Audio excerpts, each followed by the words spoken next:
morning, good morning, good morning. My apologies for being late. If you're late to coming, I'm so sorry. It is early. Your girl, again, is early. Like, I can't. I don't know. It's so funny. I woke up early this morning.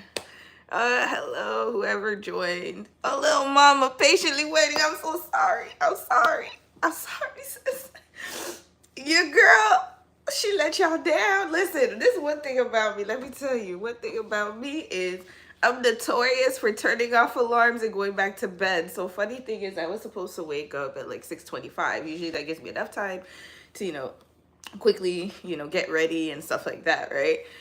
And I woke up early. I woke up like maybe like a little bit before 6. And then I turned off my alarm. I was like, I hate when the alarm, like, I'm one of those weird people. I don't like the sound of my alarm when I'm up, when I'm awake. I don't mind it so much when I'm sleeping, but when I'm awake, I want that bad boy on. So I turned it off. I was like, oh, I'm already awake, so I don't need it on. Y'all, why did I fall asleep again? I fell right back asleep.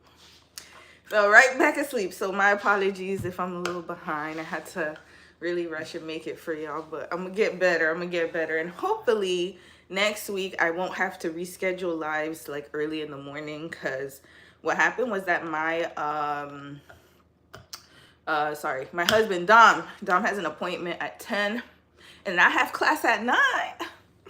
This is a lot going on, but I really want to show up for you guys, and there's no excuses in my book. So I figured it's just the best time to do it right before my class and going out, because then I don't want to get distracted and then be like, oh yeah, we'll do it this afternoon, and I'm tired when I get home and stuff, right? So how are you guys doing? We're just gonna quickly, I'll just find out how y'all doing.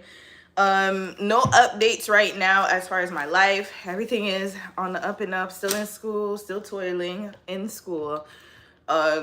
December's coming up. I'm hoping that you guys have some really great, Thanksgiving's coming up for y'all too. Ooh, Thanksgiving finna be awkward for some of y'all. Good morning at the Depth Studio. Good morning. Yeah, I know for some of y'all, Thanksgiving finna be mad awkward. After the election. Ooh, Thanksgiving is going to be a trying time this year for a lot of you guys. And also, a lot of things are going on economically around the world. So, in Canada, a lot of people getting laid off. People are striking right now. Canada Post is on a strike if you're Canadian. But also, people are getting laid off. Like, some people are getting their walking papers. So yeah, it's gonna be I don't know why companies do that though. That's messed up. Like, how you gonna make somebody get laid off right before Christmas? That's like diabolical to me. That's why I always say take care of yourselves and try to do better for yourselves. Because for me, ain't no way. I'll be damned if it's about to be the end of the year and you're about to send me my walking papers. This don't work. It doesn't work like that. But anyways, wishing you guys all the best for Thanksgiving coming up. I'll have a live next week anyways, and then Thanksgiving weekend I probably won't, because I'll see, because Thanksgiving's on a Thursday. Black Friday, I'll still have a live because it's Saturday, so it's good.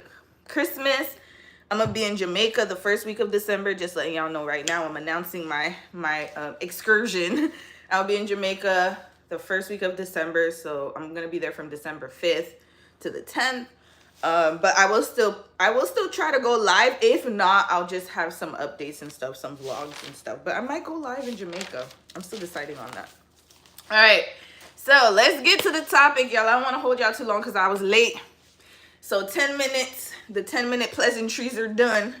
But if you have any updates to let me know, you can just let me know in the chat.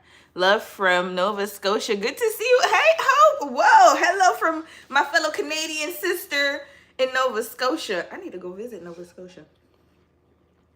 Nova Scotia has the highest, I think the highest percentage of Canadian-born Black people. Yeah, one of my hairdressers in Victoria, well, I don't go to her no more because she's a little pricey, but my hairdresser in Victoria, she is from Nova Scotia and she's a Black Canadian. So, yeah. Hey, sis. Well, today's topic. Today's topic is going to be a lot, as usual. This time I got this one.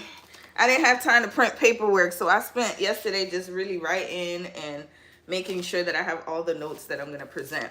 So I think the title I put is Interracial Marriage, What They Don't Show You.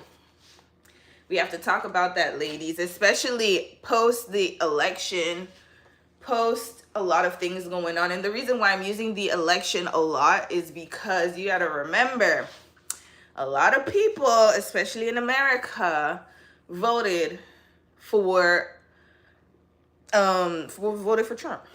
Let's just put it that way, voted red. Now, I'm not trying to say or demonize people who voted red, right? People have their own reasons why they voted red. However, voting red definitely put people that do not look pale in kind of a situation that is not going to progress their outcome in a way. I would say you can always progress yourself no matter who's who's the president, right? But the views that I'm hearing, I've been seeing a lot of things, a lot of men saying some weird stuff online. Like, I don't know if y'all saw, the guy said, your body, my choice, or something like that. Like, no, we're not going back. They missing the old days. Like Kanye say, people say they missing the old Kanye. People missing the old days, but the old days are not where it's at for people that look like us. Okay, let's just be real. If you look like me, or if you are a little lighter than me, but you don't look like them, you should pay attention to this chat.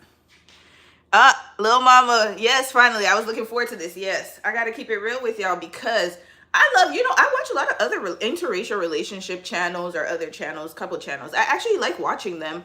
I enjoy it because, everybody has their different flavors. So some people, they show their family. Some people give really good content. While I was in Korea, I watched a lot of other YouTubers, just showing their life in Korea, with their mates and stuff like that, which I think is beautiful. However, what I will say is that there are a lot of things that people don't talk about, they don't talk about it. Things that are being discussed at dinner tables and Thanksgiving dinners that they don't want, put out there in the public, right? But you have to be aware of those things because if you're planning on dating interracially, there are a lot of things that you need to look out for, and marrying interracially. And if you're in an interracial marriage right now, I think it's very important that you follow some of the tips that I'm going to give. So how we're going to structure this chat is, first I'm going to go to the stats because y'all know I'm a social scientist. I like to give you the stats first and then give you the advice. This time I'll be really good at giving the advice because last time I kind of ran out of time. But I'm going to time myself. It's 7:19. I'm going to get off this chat by like 9:19. So we have 2 hours. We're going to have 2 hours together.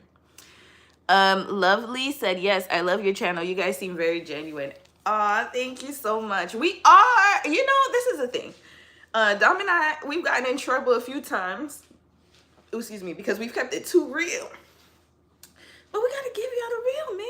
Like, listen, we live in a world right now where people, it's so easy to put on a facade. It's so easy to make something look beautiful and present it in such a nice way, especially when you're editing. You got to remember, I'm literally I'm the one editing, so I can edit out what I want. Like, anything that you guys have seen on my channel has been intentional for me to put to you guys, whether it's good or bad or ugly, because I want you guys to really, really take into consideration that this is a real relationship. We look good on the outside, but also we operate the same way as any other relationship. Some days you really love your husband. Some days, not so much. Some days, and I'm sure it's vice versa. It's gotten better, though. I think we've gotten better because we're really busy now. We ain't got time to be doing all that stuff. But I think that, especially in the beginning of a relationship, in a marriage, it's hard. I think Dom and I, it took us a good 3 years to get to where we are. 3 years, y'all.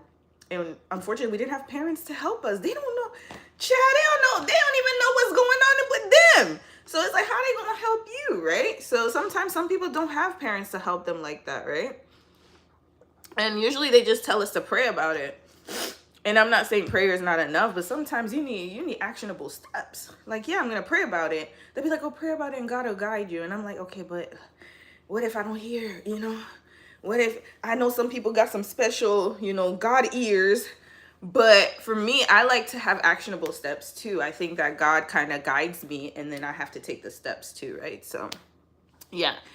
Lovely said people aren't ready for the real. No, they're not. And I realized it when I did, I think I had the truth about my marriage video, and Dom said in the video, like, I think he said like, oh, like, yeah, sometimes you're my enemy, I feel like you're my enemy, and people took it as, oh my God, he hates you, girl, he hates you.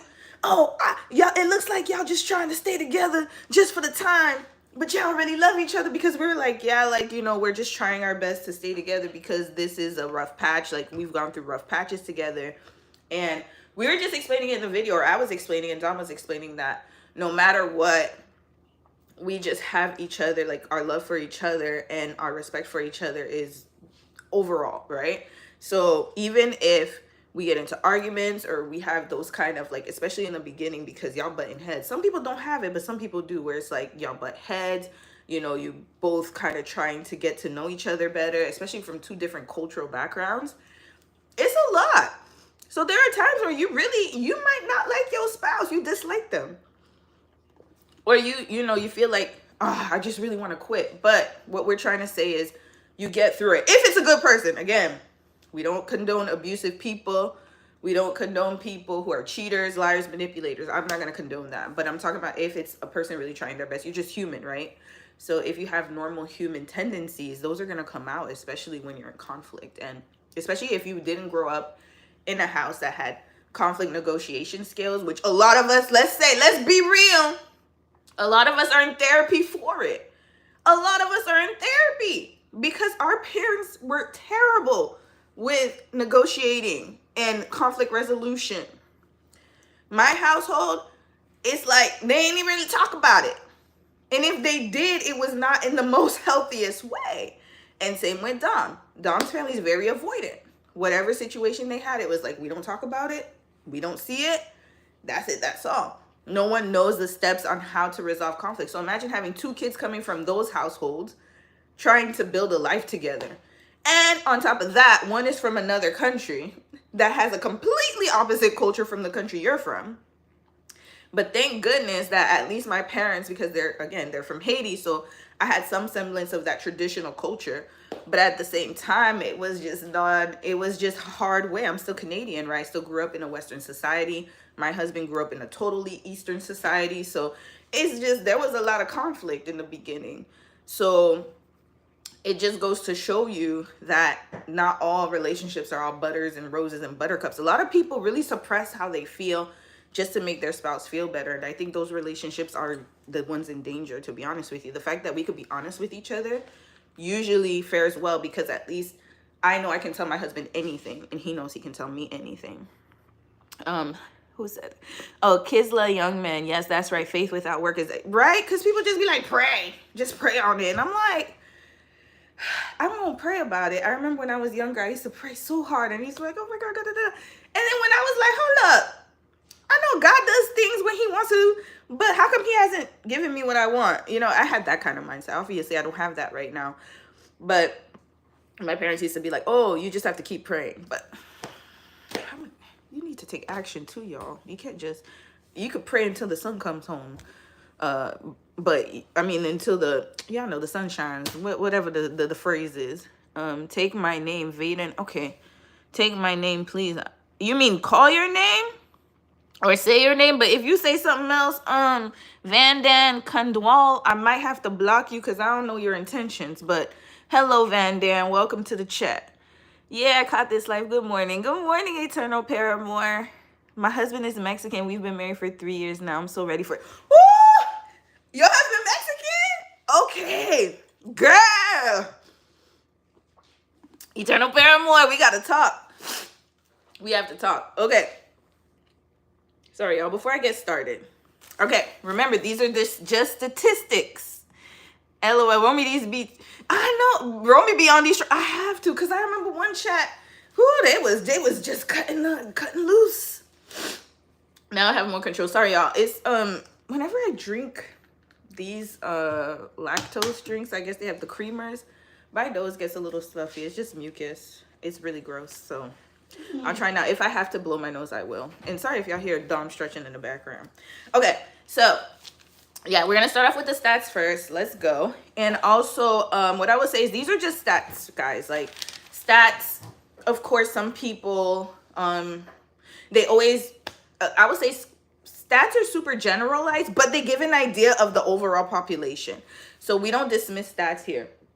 We just take them in, and then we decide what we want to do. So again, my intention is not to have you make a decision that I want you to make. We don't do that on this channel. My whole premise of these chats is just to present the information, and you decide what you will do with those information. But I will just kind of give you tips along the way as somebody who is with someone from another country, or whatever I talk about, you know what I mean. So I don't want you guys to be like, oh my God, the stats say this, so I gotta, no. The stats are just there to guide us and to help us and to frame our minds and kind of be like, okay, statistically, you got to remember, these people are researchers. These people have done extensive research. It's not just like, oh, like they just came up with this on their own. They've actually sampled people in many countries. These are really valid stats. Again, I get my stats from reputable sources. I don't do the whole like just any source. I make sure that it's tied either with government, an NGO, or a think tank, or a really reputable news source. So these are real. All right, so now we're gonna get into mixed marriages. So hold on, y'all. Let me get into, y'all know I got this paperwork. Bear with me. If y'all been on these lives, y'all know these paperwork. Y'all know. Okay, here we go.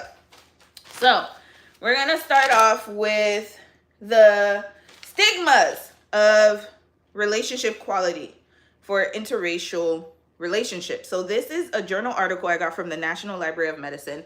After this chat, I usually put my links in the description box. Sometimes it depends on how much time I have, but it could be sometime in the afternoon. Today, I'm going to try to do it right after the chat so you guys can have a chance to go back and look at the links that I put in there. And you guys can read the articles in its entirety if you can. You know, it's good to read up on them. All right, so worldview in interracial relationships in the US. So we're going to start off in America, but I got some European stats for y'all. I do have some European stats somewhere down the line. All right, and this was an article written in, oh, I forgot the year. I forgot to put the year, but I'll put that up later. I don't know why I forgot the year. But anyways, I think it was 2023. I think this one was recent. All right, so the reasons for this study was to highlight and place attention to race-based power structures instead of just stating the issues in interracial marriage are just cultural differences. So usually when people get a divorce in an interracial marriage, first thing people say is, oh, it's just cultural differences. That's it. Or they'll be like, oh, like, they just, you know, it never works out. It never works out. Interracial relationships can't work out. They're just too different, right? I'm sure you've heard that. But it's actually more layered than that. It's not just cultural differences. So what I want to do is kind of pinpoint the actual reasons why people have a hard time staying married in interracial relationships, and which groups have the highest divorce rate within the interracial relationship statistics. All right, so it's very, very late. Sorry, y'all might hear the toilet because my husband forgot to close the door.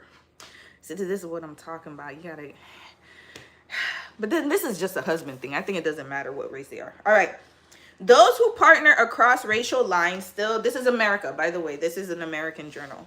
Those who partner across racial lines still experience a high amount of stigma and discrimination. That is true. When you date interracially, you are exposed to way more stares, depending on where you are. You're going to elicit a lot of really weird questions from people, especially if they have fetishes about different races. You're going to experience a lot of people just making judgments based off of who you decided to date, right? So for example, if you're with an Indian man, they're gonna think you eat curry all day. And if you're with a Mexican man, they're gonna think that he, unfortunately, they're gonna say he eat tacos or whatever, you know, or is he this or whatever, especially with the climate in the US right now. Y'all get my drift. You can fill in the blanks, which I don't even want to repeat those hateful things on my channel, right? So yeah. Lil Mama says still, I envy you guys in these good marriages. Your girl is lonely. It's good to have a partner that loves you. Oh, Lil Mama, let me tell you something. Lil Mama, It's hard being lonely. I understand that. It's hard. It is hard. But the good thing is that once you really feel comfortable with yourself, and once you start to kind of fix like, I don't want to say fix, but you focus on yourself and you kind of have time. Like I always tell my single ladies, I'm like, man, y'all got the most time of everybody, because once you get in, you can fix stuff. You got to fix stuff with you got to have a husband who's patient, or a husband who's willing to go through it with you, or else it's going to be a mess.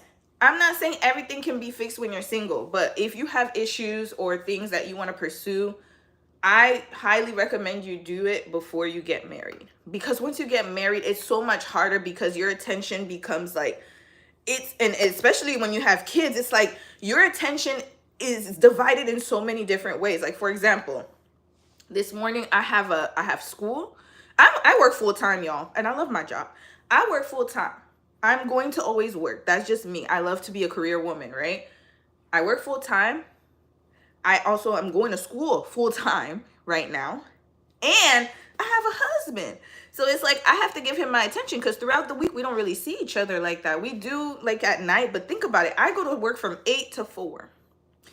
From 4:30, sorry, 4:20. Dom goes to work from 8 to 4. So by the time we get home, it's already almost like, sometimes Dom comes home a little later than me, like 5, because he stays a little bit later to do his stuff at work. And then me, I get home. Thank God my city's small, so it takes me about 10 minutes to get home, maybe 10, 15 minutes. But by the time I get home, I gotta clean. He cleans too, y'all. So we're very egalitarian in this house. Whoever comes home first cleans. So usually if he's home first, he cleans. If I come home first, I clean. So point is that by the time we finish cleaning, taking a shower, doing all our stuff, unwinding, it's already 6 o'clock. Dom has to go to the gym. So Dom goes get his fitness on. I try to do my little fitness 1, 2, 3. And then by the time he gets home, it's already like almost 8:39. Almost 8:30, because he stays in the gym for a while, because he lifts heavy and he does the bodybuilding stuff. And then for me, it usually takes an hour. So then he's not home, and then he comes home by 8:30, 9 o'clock. By the time he comes home, I'm exhausted. I gotta go to bed for the next morning. I'm not young. So yeah, we barely get to see each other. So anyways, I have to take that into consideration. Imagine having kids on top of that. You're not gonna have time to fix these issues, because real life is happening at the same time that you're trying to fix these issues, right? So it's like, I just say get as prepared as you can for your marriage. And then, I'll make a separate video on that, and how you can prepare yourself for a relationship or marriage while you're single, because then that'll give you enough time and resources to be able to handle those kind of situations when they come up, especially cultural differences, which we'll talk about right now. Yes, big sis. I'll remember this. Yes, little mama. Eternal Paramour. Well, we do love us some tacos, right? Hey, man. I love tacos, too. When people be like, y'all be eating kimchi all day, I'm like, yeah, what's the problem? And we do.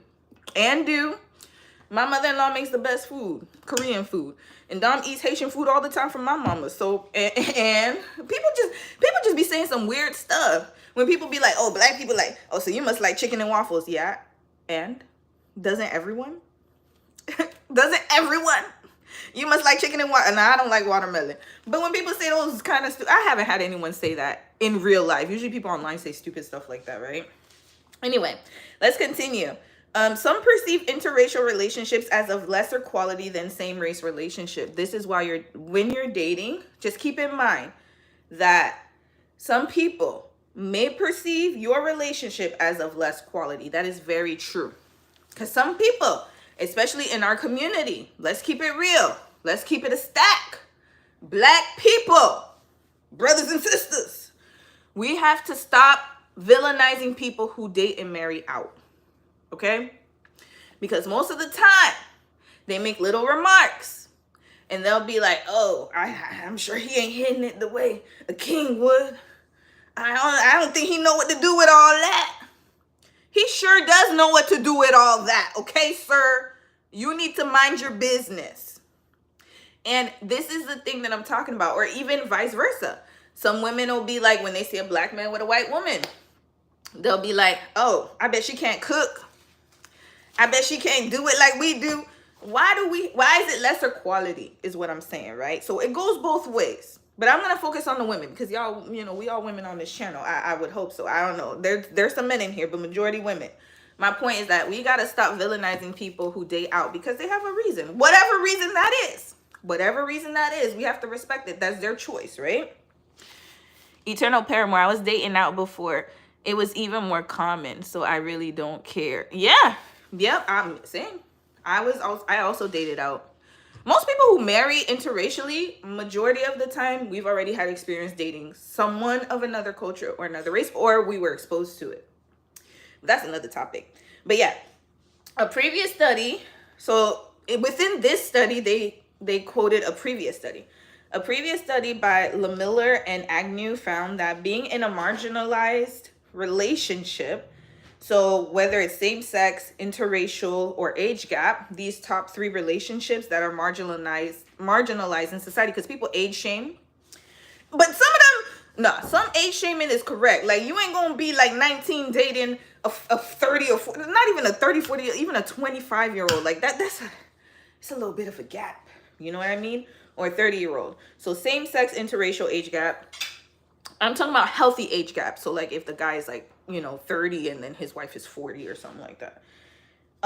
Where these kind of relationships were associated with lower levels of investments in relationships.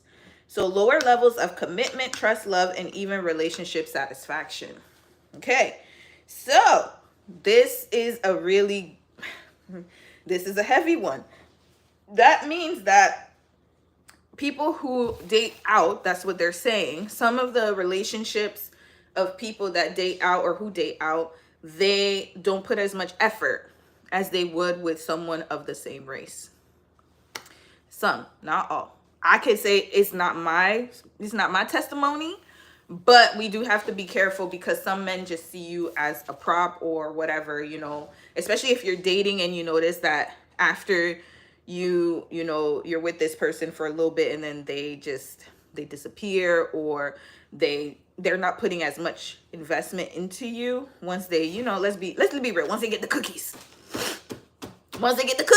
it's over with. You know what I mean? So you got to be careful about that. Lil Mama said, I don't support, Young Black King, all black for me, sorry. Why are you here? Why? Well, you know what? Let's leave you here. Let's see what you got to say. Because there's nothing wrong with dating black. But all black for me, sorry. That's fine with you. So if you say something else, we're going to kick you out. Lil Mama says, I don't support age gaps when the younger person is like 21 and the older is like 35. Heck no. They ain't getting no. Yes. That age gap is kind of strange because that person is still young and they're still developing. That's a weird, like for me, that's not a good, healthy age gap at all, because that person hasn't had time to really go through life. And I think that people are taking an advantage and manipulating, especially the older person. They know that person hasn't fully developed. And more chances are not, once that person gets to an older age, they're going to start thinking differently. So, yeah. So you got to be careful of interracial relationships where people have lower levels of commitment. Yeah, that's just the facts. I'll give tips after. So let's just go through the stats first. Another element is that the perception of marginalized status and experiences of discrimination to their relationship type. So it's not just cultural differences. People of color. So black, Latina, Hispanic, Asian, indigenous. Let's name some other people of color. What are they called? Pacific Islander. We all fall into that group. Asian, South Asian, so many different. People of color. I mean, listen, if you're in this chat, people of color experience and are more aware of race-based discrimination than white individuals. We already know that. So, if you're planning to marry somebody who is a Caucasian person, especially a Caucasian person, the awareness might not be there. They may go through life in a different way than you. And this means that whatever you're going through, they're not going to understand it. They can try to empathize and sympathize, but in reality, it's never going to be understood because they're not going through it. All right. So difference in academic health and associated with negative mental and physical outcomes. So differences. So if you're interracial, one, you have a different worldview. So that's one component. If you're also different in academic standing, so if you're a bachelor's educated, college educated person, he's lower educated, and you like have different like beliefs and stuff like that, let's say you guys get married or you say start dating, it can negatively impact your health, and it's associated with negative and physical health outcomes. Because if that person doesn't understand you and you have to suppress yourself a lot, you're gonna deal with a lot of mental health issues. You gotta be careful about that. You gotta get with somebody. Again, I'm gonna give the tips. Let's just say the stats first. I'm getting ahead of myself because even I'm just like, ooh, I want to talk so much. Let me get through the stats first. But you have to be with someone who can understand you and who doesn't dismiss you. Because if you're with somebody who doesn't understand your plight as a marginalized person, and they're like, oh, I don't remember it like that. Or if you say a story, are you sure that happened? The gaslighting. That person's never like that with me. Cut them off immediately. Immediately. Whether it's friends, family, whoever. As soon as they start questioning your story and questioning like implicit bias, that's a problem. That's an issue. If they can't even understand the undertones of what you perceive as racism or stereotypes or bias, whether unfounded or not. Okay, why I'm saying unfounded or not is like maybe that person just had a bad day and their trauma response was triggered. That can happen too. And maybe you're like, well, actually that person, maybe we didn't see it that way or something, right? But you shouldn't dismiss it because you don't know what that person has gone through. You don't know anything. You don't know how many microaggressions that person has gone through on a daily basis for you to just be like, oh, I don't think it happened that way. Are you sure? Okay, I'm sure. And I'm gonna cut you off because you ain't gonna gaslight me, especially when I know what, people got some sense. You know what a racial stereotype is. You know what a microaggression is.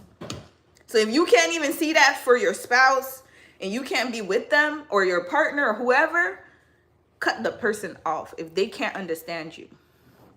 Lil Mama said the younger person needs to be at least 30 in the age gap. Yup, I believe so too.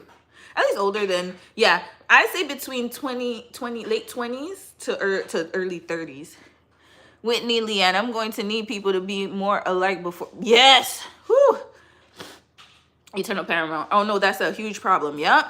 25 minimum age for a woman if she is a younger partner, and 30 absolutely. Yes. 30 for a man. 25 for women, 30 for a man. Yes, men need more time to develop and be stable. Or else you will be his mama if you get with him when he's younger. Because he ain't going to have it together. Chances are, unless he's rich. Luckily, I've never experienced racial discrimination, but I have experienced microaggression, especially growing up in a mostly white town. Eternal Paramore.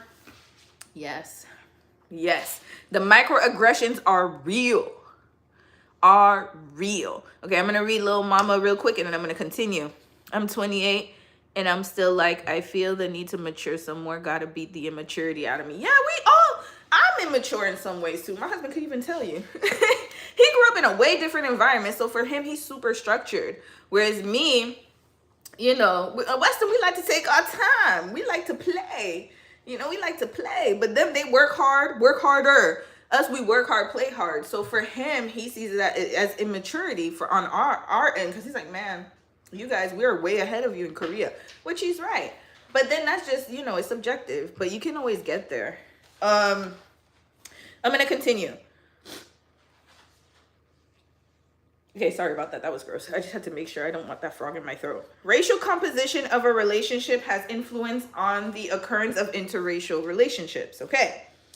Black interracial relationships, listen up, my black folks, are the least frequent relationships between the BIPOC and white partners and report the poorest relationship quality.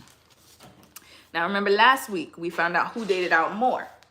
Unfortunately for my black men, this is you guys, because we don't date as much out as you guys do. And the study did confirm it was that, but we're going to continue. They're the less frequent relationships between the BIPOC. So we don't marry out as much as other people.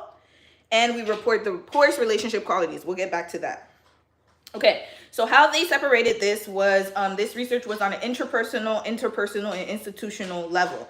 So intrapersonal meant whether the person had personal meeting and evaluated as a group membership of identity. So basically, whether that person considered themselves a part of a group or identity. So like, for example, black people with black people, white people with black, like if you're really strong within your racial group, let's just put it that way. Interpersonal, so intrapersonal, that's one with the A. Interpersonal meant the extent to which an individual values ethnic or racial group differences. So if this person sees racial differences as a positive or negative thing, that made a difference. And then the third thing they searched or they researched was institutional. This is important. The extent of a person understands race as part of a social power hierarchy, whether it's in healthcare, housing, financial systems. I'll even add what's going on right now. We're going to use what's going on right now in the world. Anything like that has a hierarchy. So if these top three things, that's what they looked at within the relationships. And they even added, so if the person understands race as part of a social power hierarchy and perceives those differences as beneficial to society. I gotta drop this here. If your partner does not see DEI, women's rights, black women's rights, whatever rights it is in healthcare, whatever rights it is in housing, equitable housing, financial system, if they don't see that for your race, even reparations, I'll even go as far as reparations. If they say, oh, it's just a waste of tax dollars, I don't see why people need cut them off. Real quick. Real quick. Now, again, like I said, if you're in a relationship with that person, that's your decision. I'm just giving you my opinion, okay? You can take with it as you will. But I am not going to sleep with somebody who does not have my best interests at heart. That is insane. Insanity. Okay? Insanity. Now, do they have to agree with all of your political systems and worldview? Maybe not. It's up to you, the threshold you choose to accept. However, if this person's saying, oh, DEI is such a waste of resources. And when I say DEI, I'm talking about like them having like affirmative action or things in place to help people get a leg up in society. If they're arguing with you about that, and you're a woman of color, especially if you disagree with that mindset, because, you know, there are some kinfolk who don't agree with DEI and don't agree with those things. That's up to them, sis. If y'all both align on political stuff, that's on you. But for me, as for me in my house, we are going to believe similar values, okay? We don't have to agree on everything. However, that should be the base. I know I'm saying controversial stuff, but I got to, because you're going to see what happens in the study. The study found that those who were more conscious of institutional racism had a positive intergroup attitude and held positive interpersonal understanding of race. So those who had a positive intergroup attitude and held a positive interpersonal understanding of race had greater relationship quality. I wonder why. Strong racial identity is associated with greater satisfaction in interracial relationships. Speak on that. If you are a black or whatever person, marginalized person, and you have to fit what you think that your man wants because he don't like you to be too ethnic. You're too black. You gotta tone it down. You can't be too loud. You need to be quiet. You gotta be, I understand your family is from this part of the hood, but maybe when we're around my family, gonna tone it down. Shut the up. I'm gonna be who I wanna be anytime I wanna be. Okay, I'm not saying you gotta be loud and abrasive. Obviously, you know how to be quiet, right? But if I can't be myself around my spouse, that's a problem. If you think you gotta look a certain way to attract a certain man, that is a problem. Because you're not going to be able to keep up with that if it's not your natural self. If you are like, hey, I want to marry a blank man or Korean. Let's use Korean because my husband's Korean. Let's say you want to marry a Korean man. And you think you got to start dressing like a Korean girl. And you got to start having your hair straight like a Korean girl to attract him. Yeah, you might be able to attract him, but you can't keep up that facade for too long if that's not your natural personality. If you're naturally into those kind of things and you just so happen to meet him, that's different because then you're being yourself. But if you sitting here trying to be something you like, got the blonde hair, sorry, I'm gonna have to call some of y'all out. And it's not just black women, I'm just using everyone as an example. You trying to fit in, trying to make yourself different to accommodate him. Again, it says stronger racial identity. If you are strong within your race, you know who you are. You're like, hey, you're not just gonna be talking about Mexican people like that around me. He gonna know that from jump. Because, you know, sometimes they like to test you. Don't you find black men lazy? No, I do not. That's an example, y'all. Ain't nobody ever said that to me. But don't you find black men lazy? I would have said, don't you find your race lazy? I could name a few in your family. Don't come over here with that stuff. That's what that means. Okay. Oh, let me read some comments. Call them out. I have to. Facts. Yep. Salty Colonel, I've been in interracial relationships. The only difference is the expectation of sensitivity. Yeah, possibly. Yeah. I don't know what the expectation, you maybe elaborate a little bit more because I want to make sure I understand it properly. But yeah, strong racial identity is associated with greater satisfaction. So be yourself, basically that's what it means. If he thinks you too loud, you too uncouth, or not even loud, I'm just using, like, sometimes people say that, right? Or he thinks you play too much, or sometimes we do take it overboard. We laugh about everything.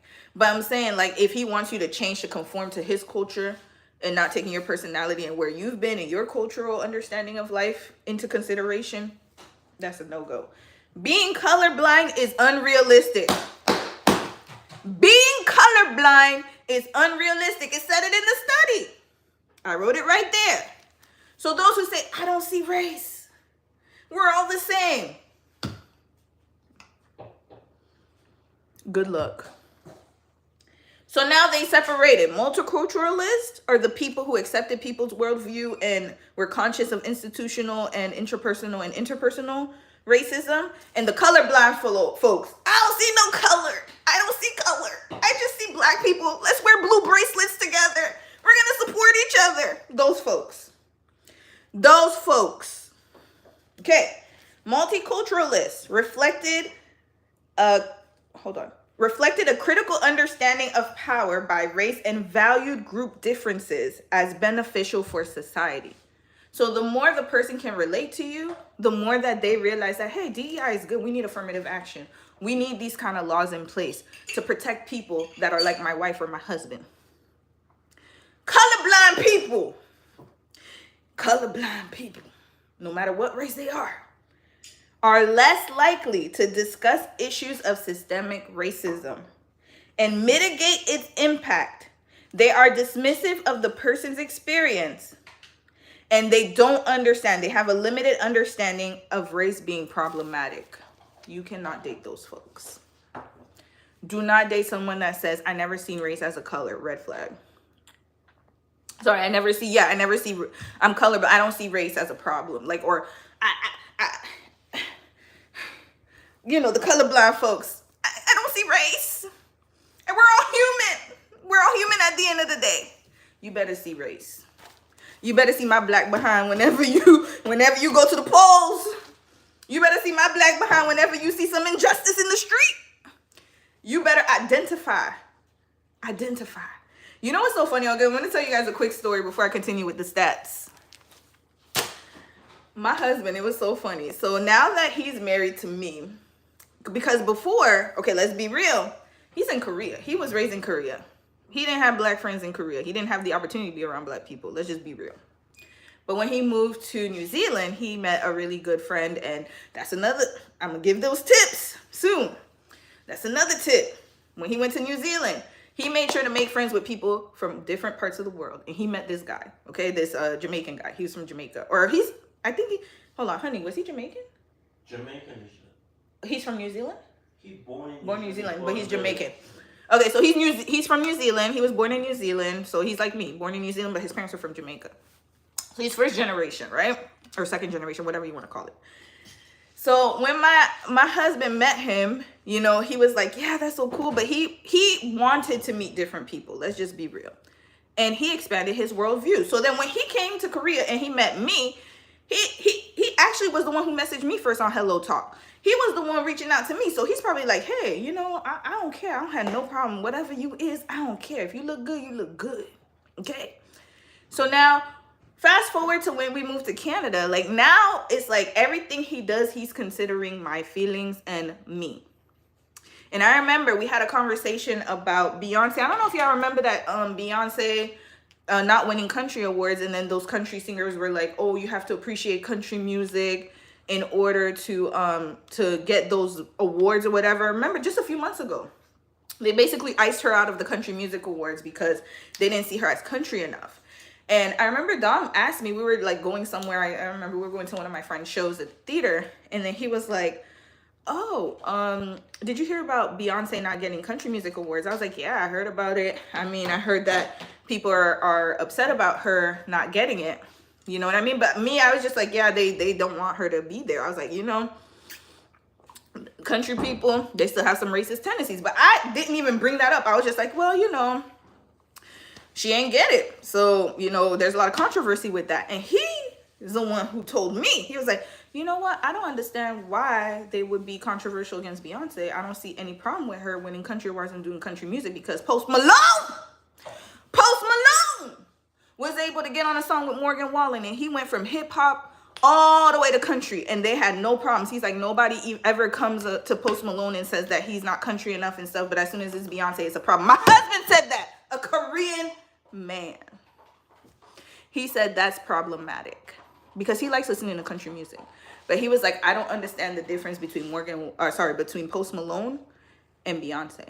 Because if Beyonce can't get an award, Post Malone shouldn't either. That's what we talking about. This is what we talking about. Seeing the unfairness in those situations, those little conversations make a difference. Imagine if my husband came up and said, you know what, Beyonce don't deserve this. She too ratchet, she too ghetto. She's too black. No, you know, they don't say black. She's too ethnic. He ain't say that. He said if Post Malone can go into country music and have the same, you know, accolades and be welcomed with open arms, Beyonce should have the same opportunity too. Right is right, wrong is wrong. Now, when you have somebody with that kind of worldview, you're A-okay. Matter of fact, he makes sure, he even told me, he's like, anytime I see somebody who's black, anywhere, in any place, it could be at work, whatever, I make sure to greet them because I know they're part of my family because my wife is black. So that means that everybody that's black is part of my family too. So I got to make sure to be extra careful and be extra accommodating and nice because I want them to feel welcome. That's what you talk about. A man who grew up in an all homogenous society. So it doesn't matter. It's the person's personality. Okay? Person's personality. And vice versa. I do the same for him. But he understands the context of race. He might not understand it fully, but he knows there's a difference. There's a hierarchy here. He gets that. And he's not gaslighting me like, oh, maybe if black people worked harder. Maybe if black people did this. We got to pick the boots out the bootstraps. What did they say? Yeah, we can get, what do they say? Maybe if we, you know, you get it from the bottom, what did they say? Pick up the bootstraps, whatever the bootstraps is. Y'all know what I'm talking about. Anyways, let's continue with this study. Nice, Dom. Yes, extra. I honestly did not know that. He's the one who was giving me a history, not a history lesson, but he was giving me an update on what was going on. Yeah. Oh, sorry. Hold on. Somebody said, I don't know the Post Malone song, but her album wasn't country to me. But this is the thing. Even if her album wasn't country to you, she still put herself in the country category. So the point was not because her song is country, but it's because, first of all, Post Malone is a hip hop artist. They were basically saying that hip hop should not come into country music. That was the argument. So we can't say that, oh, Post Malone, because he made a more countryier song, that he can get in, but Beyonce can't. I personally don't see the correlation. He still came from a whole nother genre and he was welcomed with open arms. Whereas she wasn't. Regardless of whether her album was country or not. That's irrelevant. The point is that she's not welcome. She was, oh, it's not like people, that's the goalpost. Oh, it's not country enough. Or is this, or is that. The point is, she wasn't even able to enter. And even if she made a country album, they still would have found a problem. They would have been like, oh, she's too big. She's too this. She's too that. Point is, there's always a different expectation when it comes to somebody from one color versus somebody from another color. We got to keep it a stack. Keep it a stack. Keep it a stack. Usually what people mean when they say they don't see color is that they judge people by their character, not the color of their skin. Listen, I get that to a certain extent. However, you cannot be colorblind. When you're with someone from another culture and they are marginalized, you can judge a person. Okay, I agree to one extent. Yes, you shouldn't be judging people by the skin color and you judge their character, which I understand. But usually in relationships, color blindness also occurs. And people are dismissive of other people's plights. I've seen it firsthand. They will not consider your plight as an ex-woman or man, in a marginalized community, especially in North America. You cannot be colorblind, unfortunately. So yes, you should be judging people by the content of their character and not their skin color. Absolutely. However, when you enter an interracial relationship, you have to take into consideration that there are people who do not do that. You cannot be colorblind. And what I mean by that is you cannot enter a relationship and not see the race issues that are going on in that person's life. Kudos to you if you don't judge people by their race. That's amazing. But you also have to consider that there are people out there who do. And that's what I'm talking about. You can't just be like, well, it's not because think about it. If I go to a grocery store and the cashier's throwing money at me, like let's say they're greeting everybody else friendly, like, hi, sir, hi, ma'am, hi, ma'am. And then when they get to me, mom, mute, everybody on mute. And then after that, I'm like, I noticed that this person's not treating me the same way as another person and they're throwing money at me. And then my husband is witnessing that interaction. And then he's like, oh, well, maybe they're just having a bad day. Maybe, maybe it's not you. Maybe they're just feeling. No, it is me. It is me. I know. I can tell. You can tell. My point is, don't be dismissive. Don't be too colorblind where you can't see the issues that your partner is facing, whether it be like microaggressions like that. Even my husband, he tells me, I think it's my accent. Sometimes people just, when they hear my accent, they dismiss me. I agree. They do. I know they do. Because I know which country I'm living in. Let's not be fooled. Let's not be colorblind. Of course, I just be like, F them. Like, if they don't want to if they sound rude, that's exactly what I say. If they sound rude to you or if they're rude to you, move on. Don't even try to know them. Don't even try to be nice to them. Move on. Because that's an issue. Because he's bringing to my attention that we're different. Because I sound a certain way, I get treated a little differently than he does because he has an accent. And I have to take that into consideration. Because yes, there is some racial bias to it. Right? So, yeah.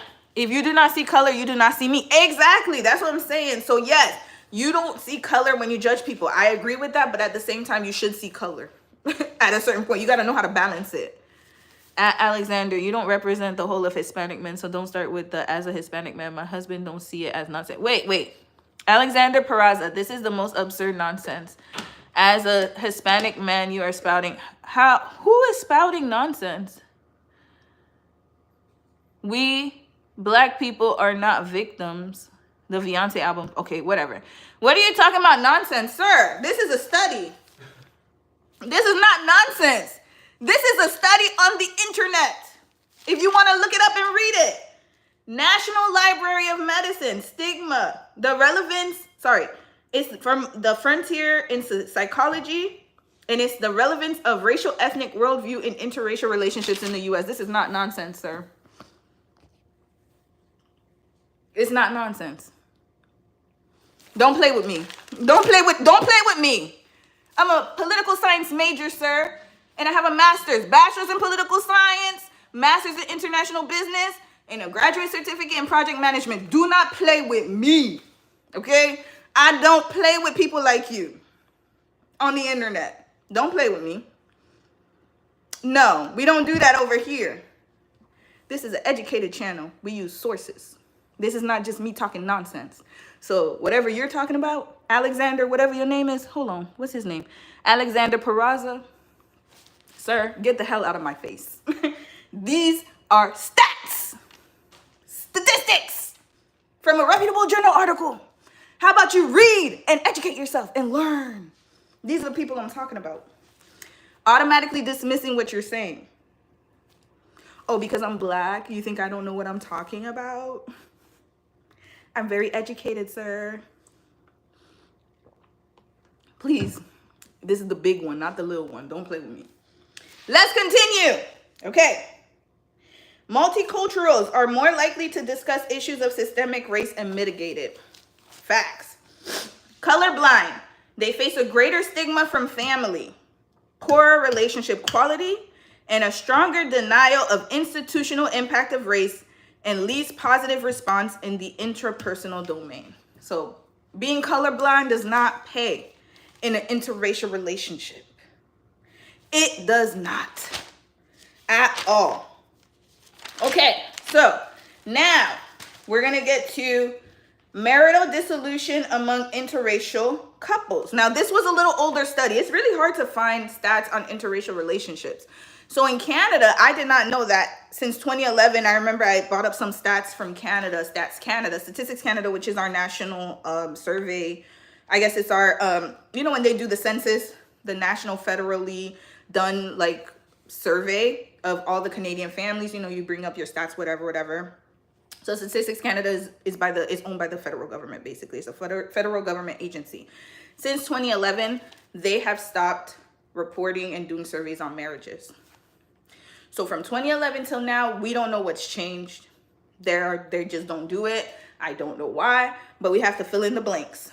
So in 2009, this study was done in America.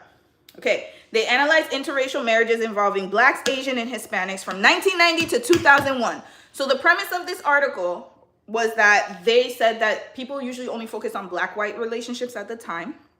But they were saying that since time has changed and there are more groups going into interracial relationships, we want to expand the study to include Asians, Hispanics into the cohort because they're also marrying out too.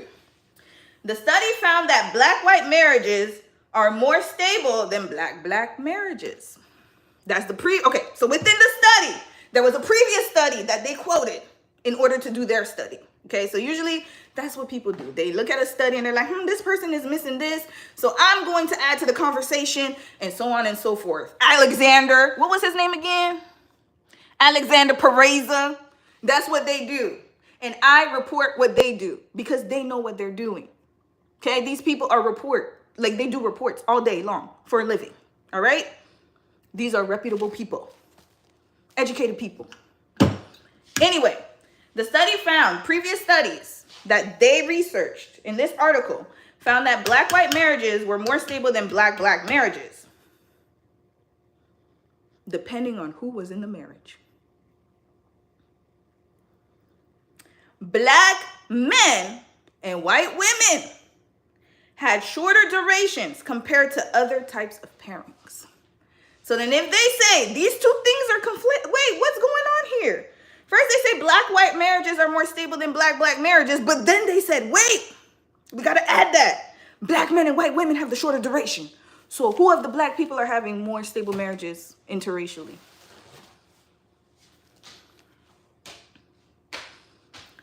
Let's keep it a stack. Okay? Again, I'm not villainizing black men for dating out. But again, it's going to go to the advice that I'm going to bring up to you. Because that makes sense. If you are with a colorblind person, it's not going to work out for you. Okay? And most of those pairings have the colorblind relationships. How many of y'all have seen multiracial kids from that pairing come on the internet crying about how their mom didn't let them see their family members from the black side? Mom didn't know how to do their hair. Mom didn't know how to keep up with stuff. Let's be real. Let's keep it real. Let's keep it a stack. How many people you see running around here having identity issues because their mom's family was racist and just shit. I have to be honest. And their mom was saying some racist ass stuff because they're colorblind. Colorblind. Interracial couples face rejection by racial groups.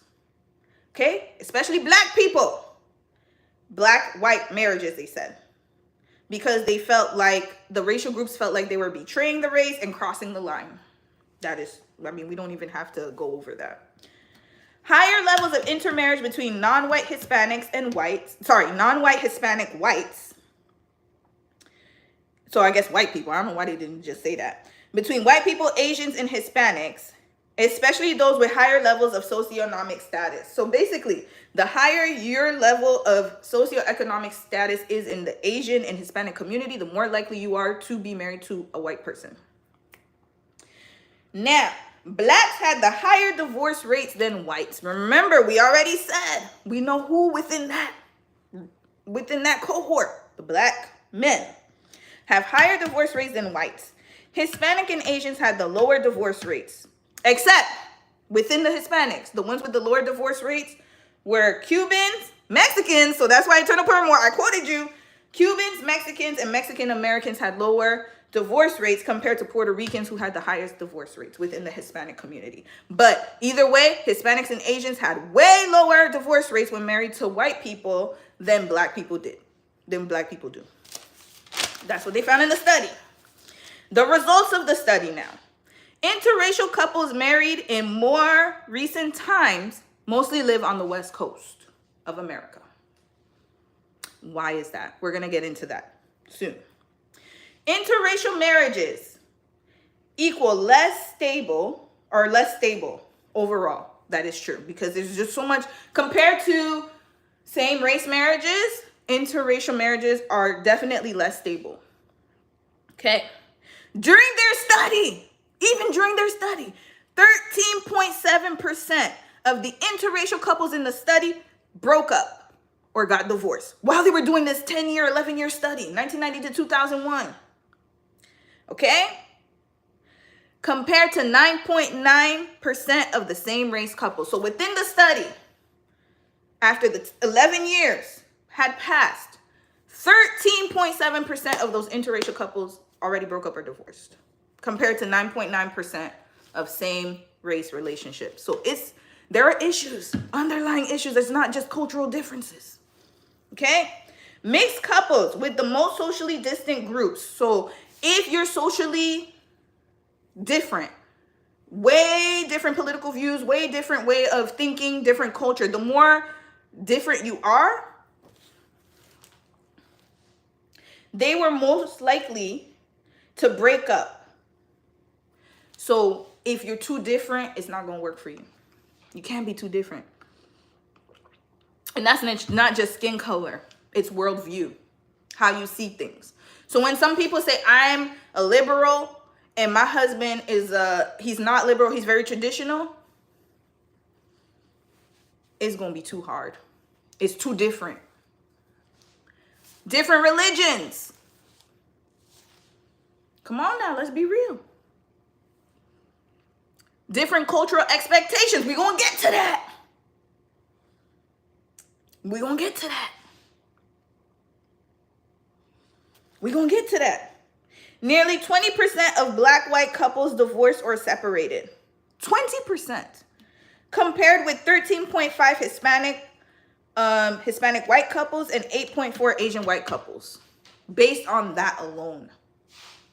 20% versus 13.5 Hispanic white couples and 8.4 Asian white couples within that whole group of the people that they had studied. So that colorblind stuff does not work. And the reason I believe that Asian and Hispanic people have a higher marriage rate when they marry out is because they have a culture of more like they keep the family together. They got to do what it do. They're not looking at marriage as like, oh my God, like if I'm not happy, I'm going to get a divorce. I think us in the West, we have that mentality where it's like, we're quick to be like, oh, we done. Again, if it's not an abusive marriage, like I said, you shouldn't even want to date an abuser, but some people find themselves in those situations. I'm talking about regular marriage. Hispanic and Asian people have more traditional like views on marriage, which we will touch on. Yeah. They work it out. Whereas we're taught to give up easily. Especially in the Black community. We're going to touch on that. We'll touch on that in a future chat. Interracial couples, especially those involving Blacks and Hispanics, are more likely to divorce. But then remember, we saw the stats saying 20% Black white couples divorce versus 13.5% Hispanic. So they're comparing it to the Asian couples, basically. All right. Black husband, white wife. Least stable of all marriage types. I told y'all the colorblind. I'm telling you. Reasons. The reasons. Racism and distrust towards Black people, especially Black males. So, they have the white wives experience more firsthand racism compared to whites who were married to other minorities. So basically, the white women experience way more racism when they were with their Black husbands versus the Black women when they're with their white husbands. Why? We already know the power dynamics. Let's be real. A man is always, especially a white male, he's the king of the world in North America. Maybe in other countries too. He's the king of the world. So not saying that Black women don't experience racism when they're with white men, but it's way different than when the white woman is with a Black man. Okay? White women reported encountering more firsthand racism with their Black husbands, inferior service, racial profiling, and racism against children. More hostile interactions from families than their cohorts in other interracial pairings. Yep. Oh yeah, we're going to sit on that one. So when a white woman marries a Black man, and I'm going to even go further, white woman with a Black man, white woman with a Hispanic man, white woman with an Asian man, is going to be a whole different dynamic than they're with a white man.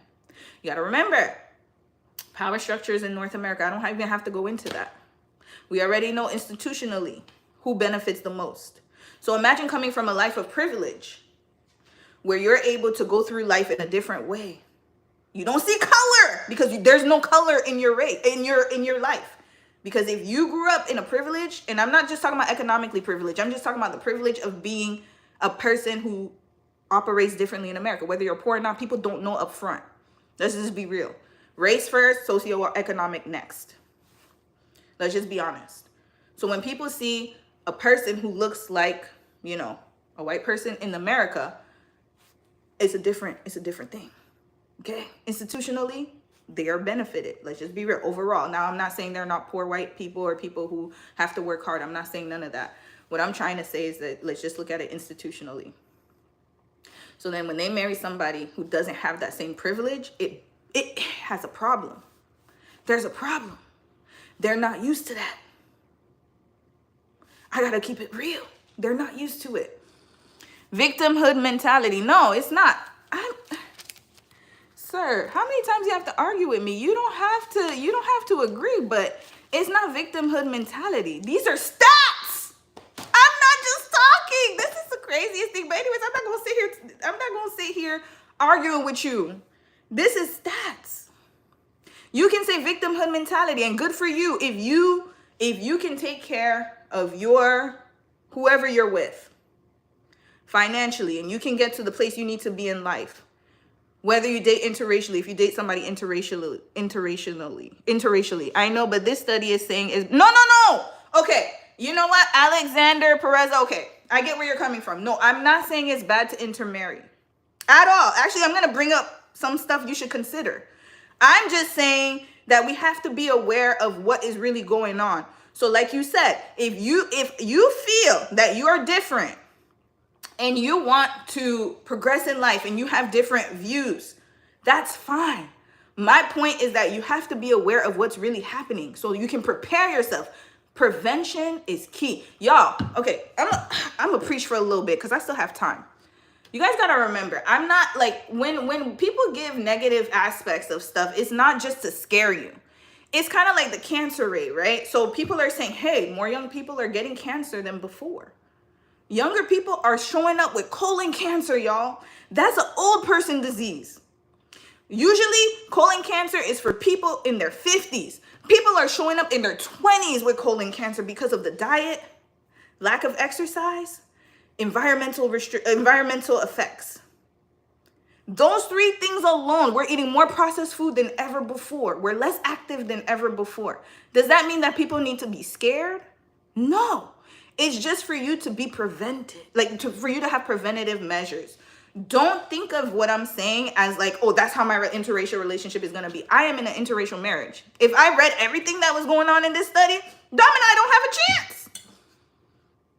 But my point is that I'm bringing to your attention what is causing the divorce rate within those marriages so you can move differently. Because if you're going to marry somebody who's outside of your race, you need to be aware of what they're thinking and their worldview. And you need to take that into consideration. If they are colorblind, you are most likely to fail in your marriage. Let's keep it real. If you marry, I don't know if you're already married. If you're already married and that person is colorblind, you need to start talking to them. You need to start communicating. You can't go through life thinking that your race is not going to hinder you in one way or another. It will to a certain extent. You can overcome it. I'm perfect example of that. Beyond the stats, people are successful regardless. But the point is, you don't want to marry somebody and then have those issues come up and not know how to address it, because chances are your marriage is more likely to fail than those who address those issues. That's why I'm saying what I'm saying. That's my point. Well, I'm glad I didn't block you, actually, because, you know, I don't like to block people who have different opinions. I love that. So this just taught me that maybe some people just have a different way of saying things. Okay, let's continue. Somebody said, Lee R., I get treated not so kind but my white coworkers are treated nicely. Go figure. Yeah, it's true. That's what I'm saying. It's like little things like that can make it harder for the relationship. And let's say, Lee R., you go home and you tell your mate or your partner, whoever, and you're like, hey, you know, I feel like I'm not getting promoted. You know, other coworkers who don't have as much education as me or not as good as me, they're getting promoted, they're getting everything, and I'm still stuck in one position. I feel like there's definitely a racial element to it. And imagine your partner saying, oh no, it's all in your head. Are you sure? That would send me to orbit. Don't be trying to gaslight me. I don't like that. Okay, so now I bought all the doom and gloom. That's perfect timing, actually, for my advice. Okay, so let's start with the advice because I have about half an hour. All right, so if you want to have a successful interracial marriage, these are the tips that I would give you as a woman married to a Korean man who lived in Korea for 6 years and whose Korean husband recently moved to Canada a year ago and is thriving and surviving and doing well. And he's doing amazingly well, I must say. And especially for those who want to marry somebody from another country, because remember, we talked about it, the world is becoming more globalized. Interactions between people of different races happens all the time. And that's what I was telling my husband last night, because he was like, well, are you sure you want to give them this advice? Because what if they don't end up marrying somebody who's from another race? I'm like, chances are higher now, especially if you live in a Western country and if you travel. Those two things alone can expose you to so many different people. Let's not even add educational institutions. Let's not even add, you're constantly interacting with people of different color, different races, whether they're in your community or not. So even within the Black community, you can encounter so many different people from different countries. It's happening, guys. It's happening. And let's say you fall in love with that person and you're like, you know what? I really like that person. What can I do? Well, these are the tips. Lee R said, Lil Mama said, don't send me into orbit. Don't gaslight me. Don't try to I hate when people gaslight people. It really irks my nerves. Lee R, I've known many light-skinned women, especially that are treated like this. I meant slavery is the reason I'm this color. Yeah, it's not your fault. And some people, they're just going to look at you and judge you based off of that. It's just the reality of the world, unfortunately. S, like, I appreciate you listening to different opinions. Yeah, absolutely. Y'all, I'm new to this. I'm true to this. Not new to this, man. Listen, in political science, especially in my degree, the degree I have, and just in life in general, even my siblings and I, we get into these heated arguments, like, da-da-da-da. Like, we can argue, and then the next breath be like, okay, yeah, what y'all gonna eat for dinner? That's what I do all day. I just talk and yap. Arguing, yeah, whether people have differing opinions or not. It's just when they're rude with it, that's when I cut it off and I'm like, nah, you gotta go. But I realized that with the guy, I was like, well, I have to verify and see where he's coming from, because I was like, why is he saying this stuff? But it's not all negative. So yeah.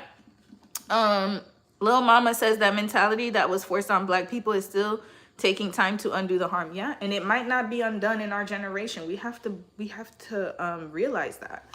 You know, honestly, Black people, segregation was what, in the 60s? Hasn't been that long. Most Black countries right now are still trying to recover financially from the effects of colonialism and slavery. Still, we haven't had much time to catch up. So you got to remember that those effects are still pretty, it's so funny. Time is a social construct. So even though we have dates and times and stuff, it's literally still the same continuum. I know, it's crazy. It's crazy when you think about it. Time is something we made up just to separate things, but to be honest with you, it's just ongoing. So it's going to take us time to undo these things and teach our kids. But the more people that are aware of this, especially if you plan on having mixed children and a mixed marriage, please take heed to this advice that I'm going to give you, because then that's going to save your children and a generation from trauma. I'm tired of seeing these kids online talking about their trauma. Not that I don't appreciate it. I love listening to people and I want to encourage them, but it's sad. Like, it is sad. It's sad when people have identity issues, don't know what they're doing. Their parents don't accept them. Their parents' family don't accept. That's not a way to live and to raise your kids. Kids need to have a stable environment. Kids need to feel loved, especially at home, because they're already dealing with so much on the outside world, especially mixed children. So then y'all gonna go and have these kids all willy-nilly. Don't even know how to raise them in a society. Don't even know how to raise them to be proud of their race, whatever both races they are. And then you wonder why they come out so messed up. And they can't function. Identity issues. They don't know what to be. Because they're not prepared. Because their parents were just not thinking properly. And then it's manifesting on these TikToks and all these things, and not just TikTok, everywhere in the real world. They don't know who to be. They don't know, because their parent did a bad job, whichever parent it was, did a bad job of making them understand their identity and making them understand who they are. Okay? And especially if they have a colorblind parent, just a mess. Anyway, cultural differences. Tips. You're going to ask your partner, whoever you're dating or about to marry, what are their cultural expectations? What do they expect out of you culturally? For example, in Korea, what is a wife culturally supposed to do in Korea? What's their expectation? So we're going to break it into two parts. In your culture, what do women usually do when they have a family or when they get married? And that person's going to tell you, in my culture, they do this. And then you're going to follow up. Y'all follow-up questions are important. Don't just listen and then be like, okay, yeah, you're right, okay.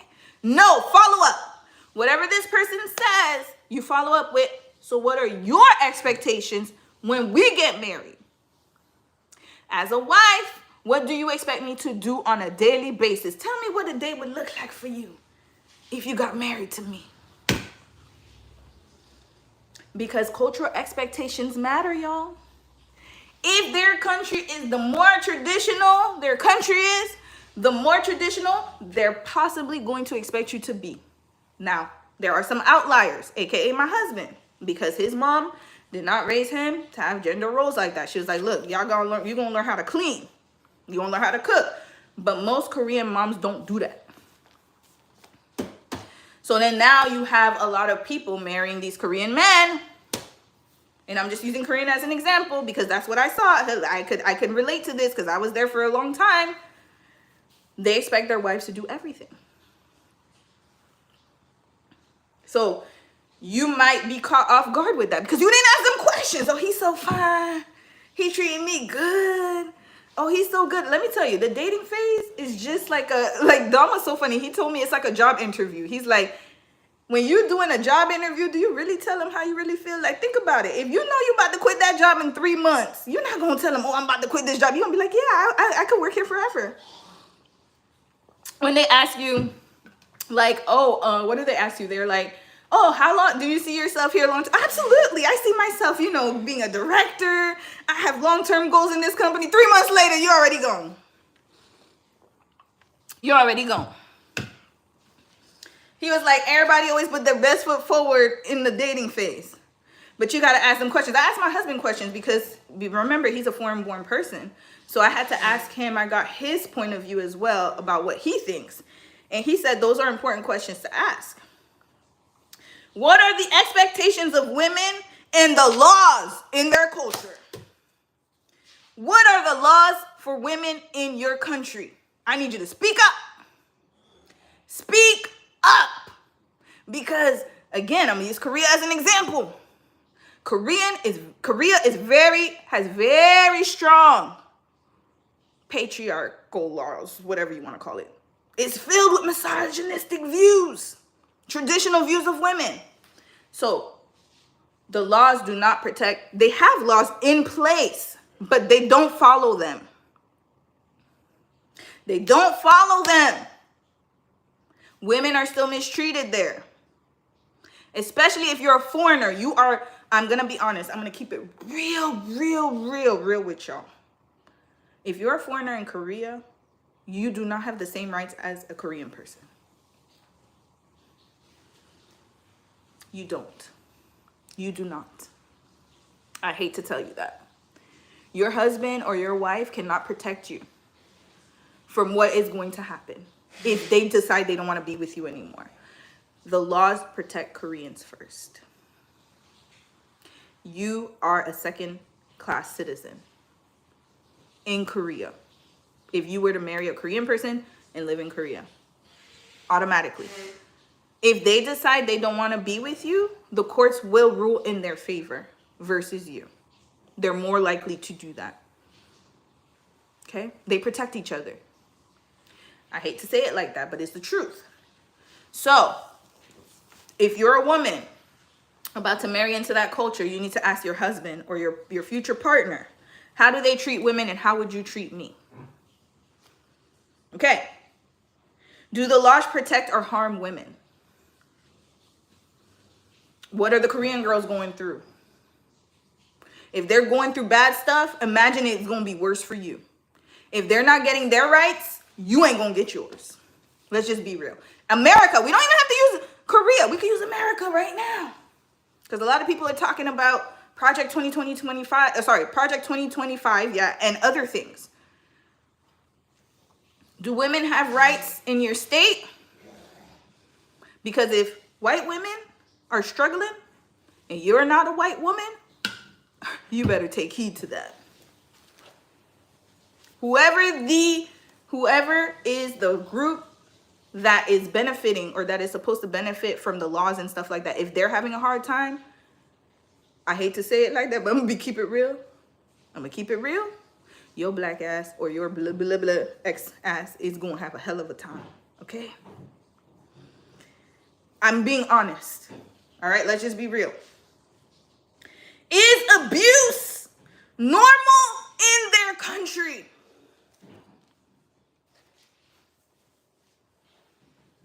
Domestic violence. If they hit you upside your head, and I'm not saying that this is a very serious conversation right now. I'm not even joking on this part. If they hit you, how will the authorities respond?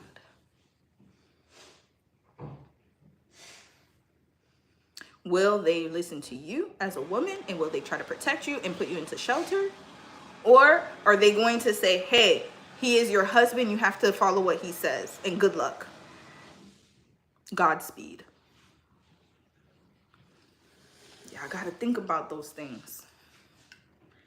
If you're in Canada and North America, you don't have to worry about that. The authorities are going to help you. Okay? Just don't be scared. Or or Western country. But again, that does happen. They might come here and forget what they are. A lot of people do that. They be coming here thinking this stuff is gravy, and then when the cops are called on them, they're like, oh, I thought this was normal. They be coming here thinking they could do what they doing at home. We don't play that here. But you got to think about that. Especially if you end up moving to another country. A lot of y'all are talking about moving to other countries and finding a man and all these things. I'm telling you, find that out. How do they resolve conflict? This is a big one. How do you resolve conflict? Are you going to stonewall me? You just going to be silent and not say anything? Do you feel like women should be seen and not heard? How do you resolve those conflicts with your mate? If we get into an argument right now, how you going to talk to me? You going to talk to me sideways, or you going to talk to me respectfully? Because those are things you got to find out before you get married. How will we resolve conflicts? Like, what's our game plan? Because it will happen. You are going to argue. And those relationships don't show you on YouTube, oh yeah, we're all happy and da-da-da-da-da, and we love each other. And half of the time, they be fussing and fighting in the background. Or if they don't, they have a good conflict resolution style. But most of us, we're not grown up that way. Like I said in the beginning of the chat, a lot of us have endured traumatic experiences growing up. Maybe we didn't see healthy relationships growing up. So we have to start doing the work ourselves so that our future generations can benefit from us being in these kind of relationships and stuff like that. We don't want chaos and toxicity, whatever you say, toxicity. I'm sorry, y'all. Sometimes my pronunciation is off. Next, how does his father treat his mother? Family dynamics. Let's talk about it. Does his father treat his mama like a slave? Or a servant? Or does his father treat his mother like a queen? I'm going to use Dom as an example. His father, this man, it's like Dom's mom is the only woman in the world. It's like she's the only person. Everything they do is Dom's mom first. I always see it firsthand. Even when we're in the table, he makes sure his wife has food first. And then he'll ask us, hey, do you guys want something? He don't play about his wife. He don't play about her. And you know what? This is the thing. Even in that environment, even though his dad, Dom's dad, is a Korean man, he has the power to do whatever he wants. But he is so humble towards his wife. He loves that woman. One thing I'll say about Dom's dad, he may not be the richest. He's not the most educated because he went to high school. That's it. But this man loves his family. He puts his family first before anything. Now, we're going to get to the next part. Family dynamics. Find out about his family dynamics. How does the dad treat the mom? Especially if you are a wife. And you got to remember, how does he view your race? On top of that, if he thinks black people are lower than him, or he grew up thinking black people are below and beneath him, and he doesn't treat you equally as an equal person, that's a red flag. Because if you enter into a marriage with him, he's going to think you're subservient. So if he doesn't hold the view that we're equal, good luck. Good luck. Good luck with him. Good luck with this man. Chances are he's going to treat you like a servant. If he would treat an ex-woman from his race poorly, just remember he might treat you even poorly, even more. Just remember that. Family acceptance. Who supports interracial relationships in his family? Call it out. If he says my family members are racist, as soon as he starts, I don't know if my parents, when it's time to meet the parents, I don't know if my parents would accept you. That first question I asked Dom, I ain't played with him. On our second date, because he asked me to be his girlfriend after the first date. First date was all kiki, whatever, we was laughing, whatever. Second date, I hit the questions hard. I said, if I were to meet your parents, what would the reaction be? And I loved his answer because he was like, do you believe I'm a good person? I was like, so far, yeah. He was like, then you should believe my parents are good people too. They're not going to not like you because you're black. He was like, my parents are good people and I'm going to prepare them to meet you. Boom. That's all he had to say. He did not say, my parents have a problem with black people, or, oh, I don't know if my parents going to accept this. As soon as they say this, you out. You out the door. Because we ain't got time in 2024, 2025 to be trying to get people to accept you. We're not doing that. And some people love the struggle love. I don't want any of you to like that. Because chances are that their views are not going to change. They might accept it after a while. And usually they accept it when they see, oh, damn, he ain't going to change. We might as well get on board. Or we're not going to talk to our son anymore. We still need him. Because when we're aging, we need somebody to take care of us. So they might be on board just for that. And then once you have the kids, that racism is going to stick out. It's going to jump. It's going to jump. It's going to jump. Let me tell you something. Let's look at Prince Harry and Meghan. Meghan Markle is a biracial woman. I know some people like to claim she's black, but hell, her daddy white, and she identifies as biracial. She is pretty pale. She looks very ambiguous racially.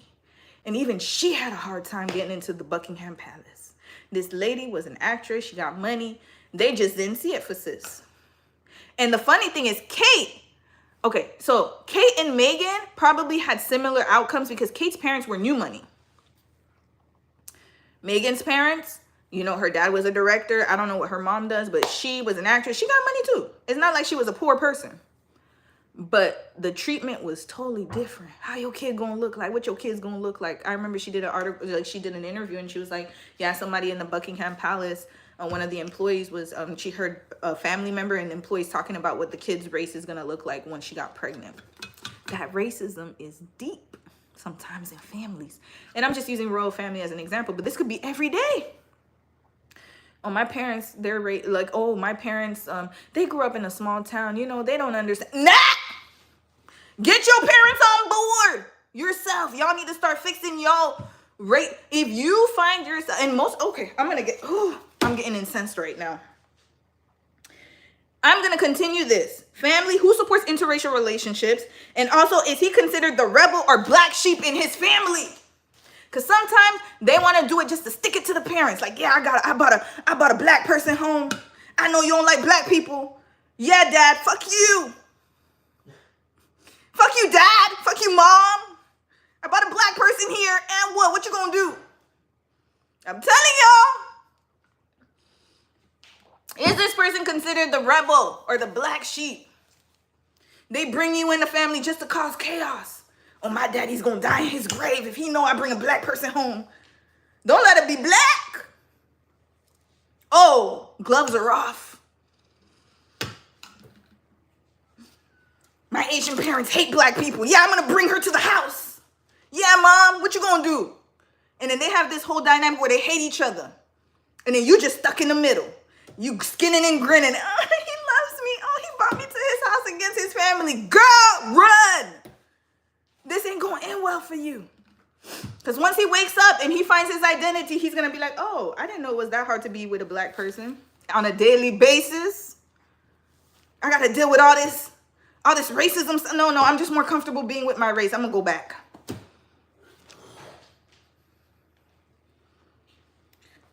Who doesn't support your interracial relationships within his family? And within your family too. I'm calling out the red flags. Your family too. What your parents said when you say you bringing this person home, if they say all the stereotypes, and I'm talking about parents, you got a problem. You got a big problem you got to solve. Because we can also have our stereotypes too. If they say, oh, I don't like this person. I heard these people smell like this. I heard this person cook like this. I don't like this. I heard their country is this. You better keep your family, get your family in check. Get them in check right away. And I would say that's a red flag for the other person. Because if my parents were against Dom, that would be a red flag. That should be a red flag for him. If I'm really tied to my family. Again, it's not a red flag if you're willing to separate yourself from your family. But it's a red flag when you seek your family's acceptance for everything. Next, does his family have a history of racism?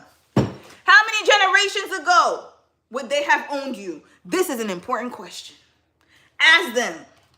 Did you, because obviously they have slavery. Like sometimes they have indentured servitude in their family. Let's keep it real. How many generations ago? And also, you got to find that out. Especially if they are from another country. Do they have a history of racism? How do they view black people in their country? Brazil, I'm calling you out. The favelas. Brazil has the highest amount of black people living in their country. I think they're the second, or America's the first. One of them. How are black people treated in their country? If you was with a Brazilian man, you better ask questions. Because if I was in your country generations ago, would I be in the favelas? They still are there, by the way. Brazil catching strays today. Brazil is catching strays. Because I seen them favelas. It's not looking mighty nice. So we gonna need, that's a lot of history right there. That's a lot of internalized, especially in my Latin American countries. I love y'all. I love y'all. I love my Latin American folks, but we gotta keep it real. I love my American folks, but we got to keep it real. I love my British folks, but we got to keep it real. Let's be real. And then we can have these conversations, and then we can do better.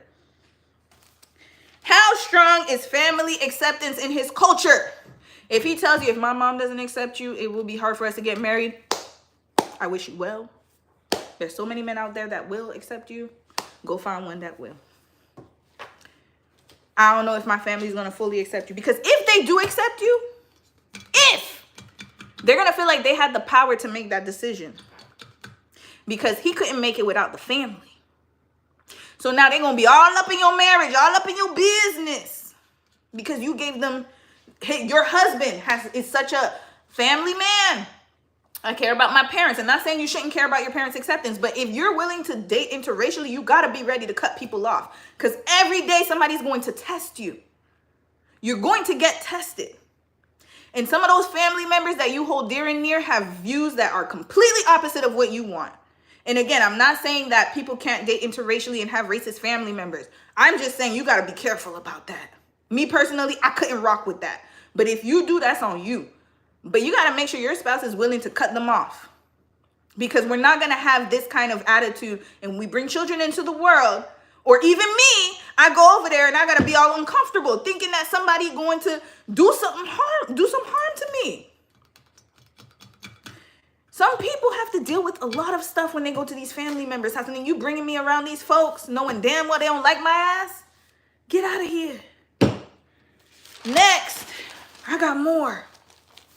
I have a little bit more time. Is he taking care of his family? Financially. This is a big one if you're going to marry interracially to a foreign-born person.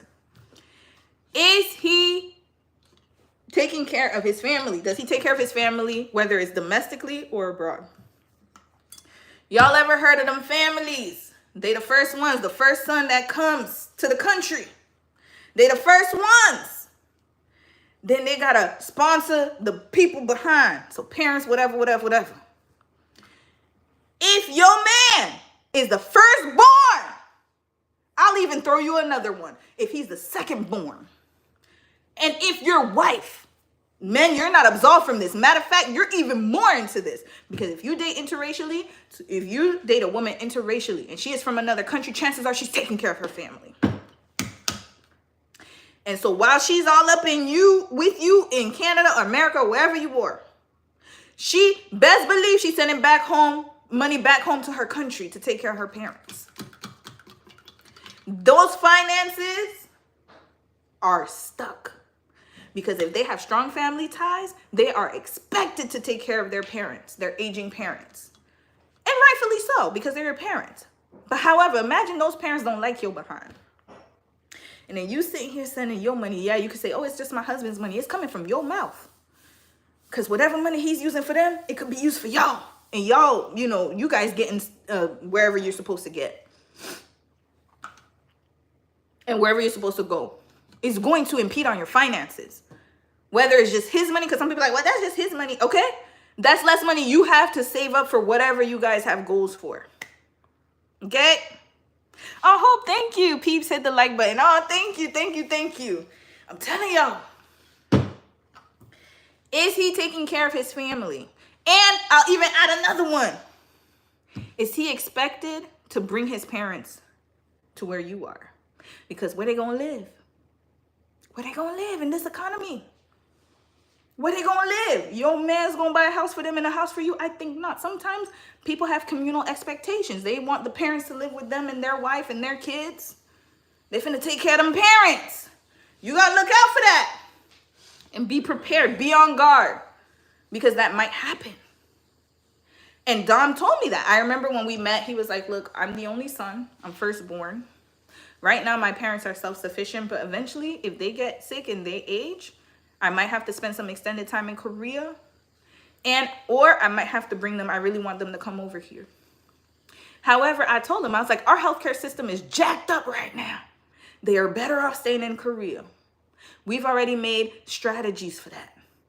I was like, okay, I have a good job where I can take extended time off and we just gonna go to Korea together and spend some time with your parents and try to figure all that stuff out so he can get the paperwork sorted for his parents if that day comes, when it does come, because they're gonna age.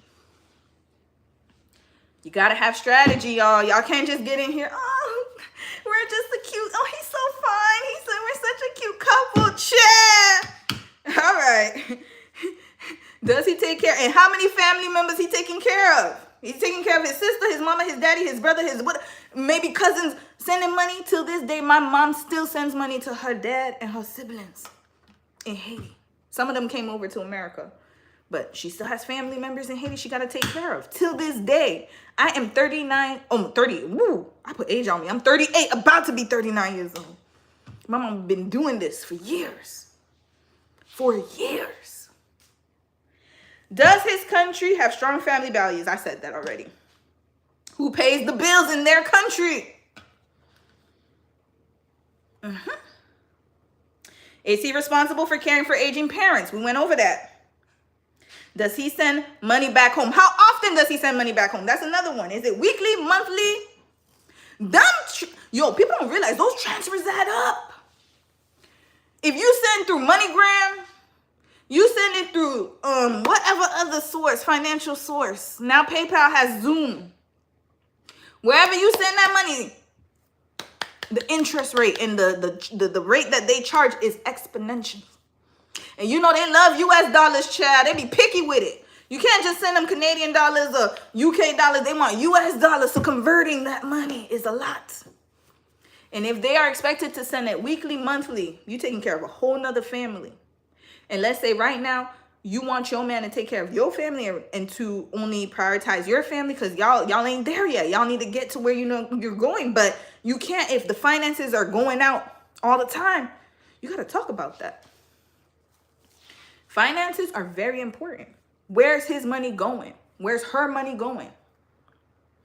Next, will his parents be expected to live with you? I already went over that. All right, societal pressures and microaggressions. Does he live in a small town? My American folks, My British folks, my Canadian folks. Does he live in a small town? Even people from abroad, if you're a minority to minority relationship. Does he live in a small town, especially if you're dating a white person? Sorry, my white folks, I gotta catch these strays right now. Do they encounter, in that small town, do they encounter people that look like you on a daily basis? And what do those people think of people that look like you? If you were to walk in there, is it a sundown town?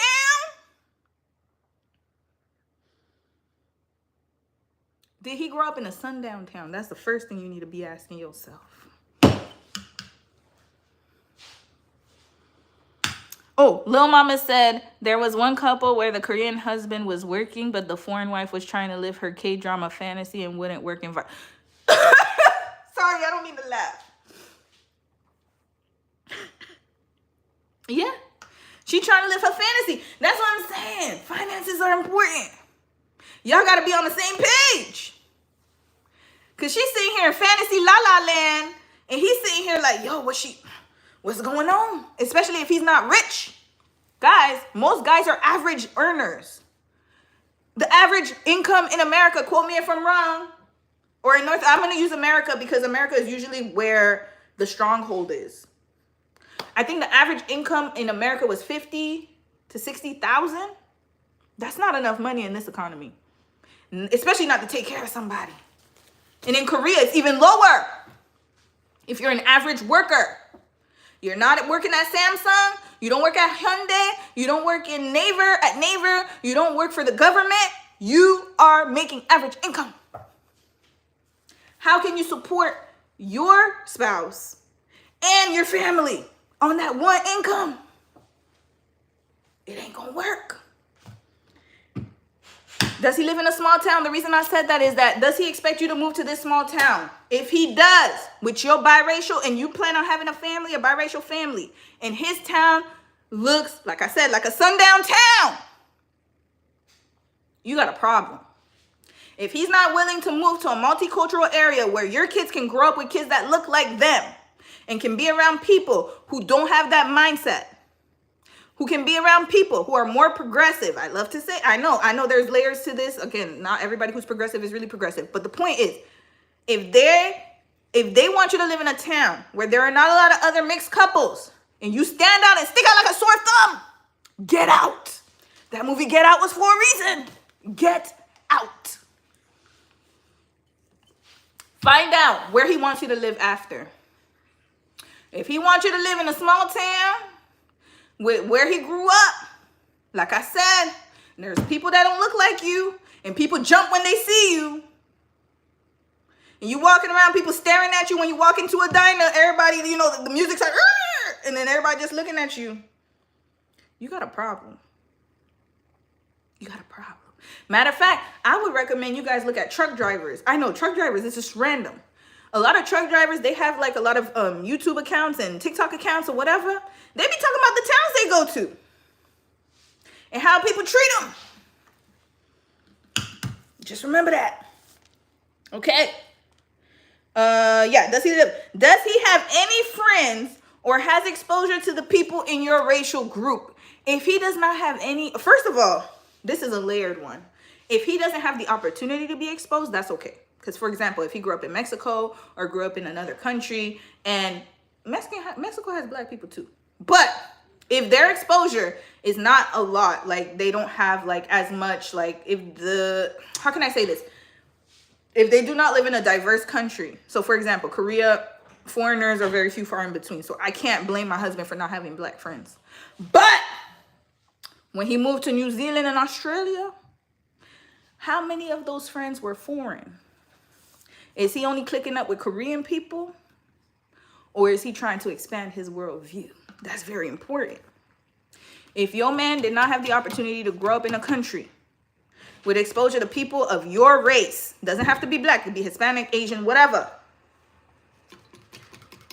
that's okay. But when they went out and they were adults, did they expose themselves to those folks? Because if he says, I've only been in this town, I only lived in this town, and the town don't have people who look like you, nah.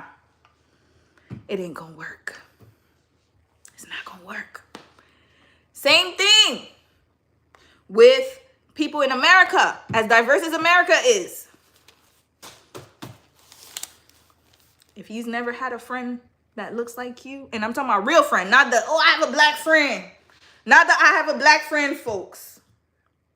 Not I have a black friend, folks. I'm talking about real friendship. Real friendship. Not that I have a black friend I see once a year.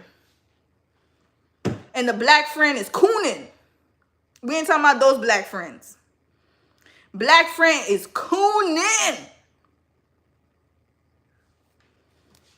We ain't talking about those black friends. We talking about real people. Real day-to-day people. Okay. What is his perception of your race? If he thinks your race is lazy, good for nothing, and he's always talking about, but you're different. You're a different breed. You're not like them. No. Run. You're not like them. Why am I not like them, sir or ma'am? Why am I not like them? Oh, because you're more educated. You speak well. You speak clearly. You communicate well. I was raised by them. And I came out like I came out. So what that mean? You got to ask those questions. Once they start saying stuff like that, you got to be like, what you mean? Follow-up questions. Follow-up questions. Hold on, y'all. I'm going to ask my husband what time we got to leave. We have to leave now? No. How long? 30 minutes. 30 minutes. Okay, we still got time, y'all. Matter of fact, I'm skipping my lecture for y'all. I'm going to catch my lecture on the replay. This is a very important topic. My lecture started at 9 o'clock, but that's okay. I'll hop onto the lecture. He talk a lot anyway, so by the time I hop on, he going to still be talking. My professor, that is. Next, is he dismissive of your stories or encounters with racism? Like I said, colorblind. Are you sure that's what they meant? If your kid is half black and you go to a playground with your kid and all them kids scatter like roaches, or their parents, they're playing with your kid and then their parents come and say, hey, you come. Be on guard. And then you go back to your husband, you're like, yeah, you know, today at the playground, I feel so, and your kid is crying, like, why don't nobody want to play with me? And then you come home to your husband, you're like, you know, I just really had a bad experience. And he's like, are you sure? I've never had that experience. When I take the kids out, they're always playing with other kids.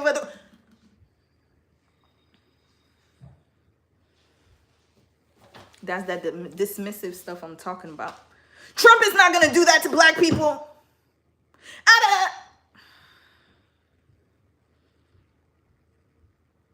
Like I said, if you share different political views and different worldviews than your spouse, be careful. Now, if y'all share the same views and y'all both on the same mission, that's a whole nother conversation. Y'all equally yoked. Be equally yoked where you're at. But if you're on the point of where you have a different worldview and you're like, you know what? I feel differently about this. I think that, you know, he has said some problematic things. You can like a person and still say they have problematic things, but if the person sees nothing wrong with what he said, he ain't doing no wrong. He does no wrong. First of all, you got to be careful of people who see someone as a savior. That's an issue. Because if you can't call out someone, even someone you support, and be like, hey, I want y'all to hold me accountable. If I say something that's off the wall, be like, hey, Romy, you know what? You're wrong about that. If you can't hold me accountable and you're always saying, yeah, girl, preach. Yeah, girl. You're always like, oh, but she made a mistake. No, don't ever do that with me, please. If I'm wrong, please let me know. I usually back my stuff up with stats, though. But what I'm trying to say is if I say something insensitive or racially charged or something, please, y'all hold me accountable. Because I don't want no one to come on here and say, oh, Romy's the best. No, please don't. Please don't, especially if I'm a problematic person. And when somebody has a savior complex about somebody, especially politicians, I have a problem with that. Because you should be able to see the right. You should be able to see somebody on a level where it's like, okay, maybe I agree with that, but I can understand where you're coming from because, yeah, that's problematic. But if you can't even do that, everything that person says is right, they're dismissing you, you have a totally different worldview, be on guard. I don't recommend it, but again, that's your business, child. Can you be your authentic self around him? The way I'm speaking to y'all, I speak to my husband like this. I do not hold myself back. I am very real and authentic. I keep it real with him. He knows. Now, the thing is that some people, they may feel like to get that mate, they have to conform to whatever views that they see that mate having, because they want to be with somebody so badly from that race. Or they're like, you know what, I just want love. I just want, you know what, maybe I need to change these things. And again, if you want to change for yourself, it's fine. But do not do it on the account of somebody else, because the mask is going to fall eventually. And then when the mask falls, I didn't know you could dance like that. I didn't know you listened to that kind of music. I thought you only listened to this kind of music. I thought you were listening to classical music. But here you are listening to Glorilla. When that Glorilla song come on, you start, you got to start dancing. You starting to feel the music. Your ancestors are calling you. And then you got to be all like, oh, I don't dance to that kind of music. That's them over there. I'm different. It's going to come out. How many times you seen somebody say, if you wear braids, for example, even natural hair, let's keep it real. Let's say you start wearing braids and then they're like, oh, you look very ethnic today. I've never seen you with this style. It looks very different. Once they say different, that's not good. That's not good. That ain't good.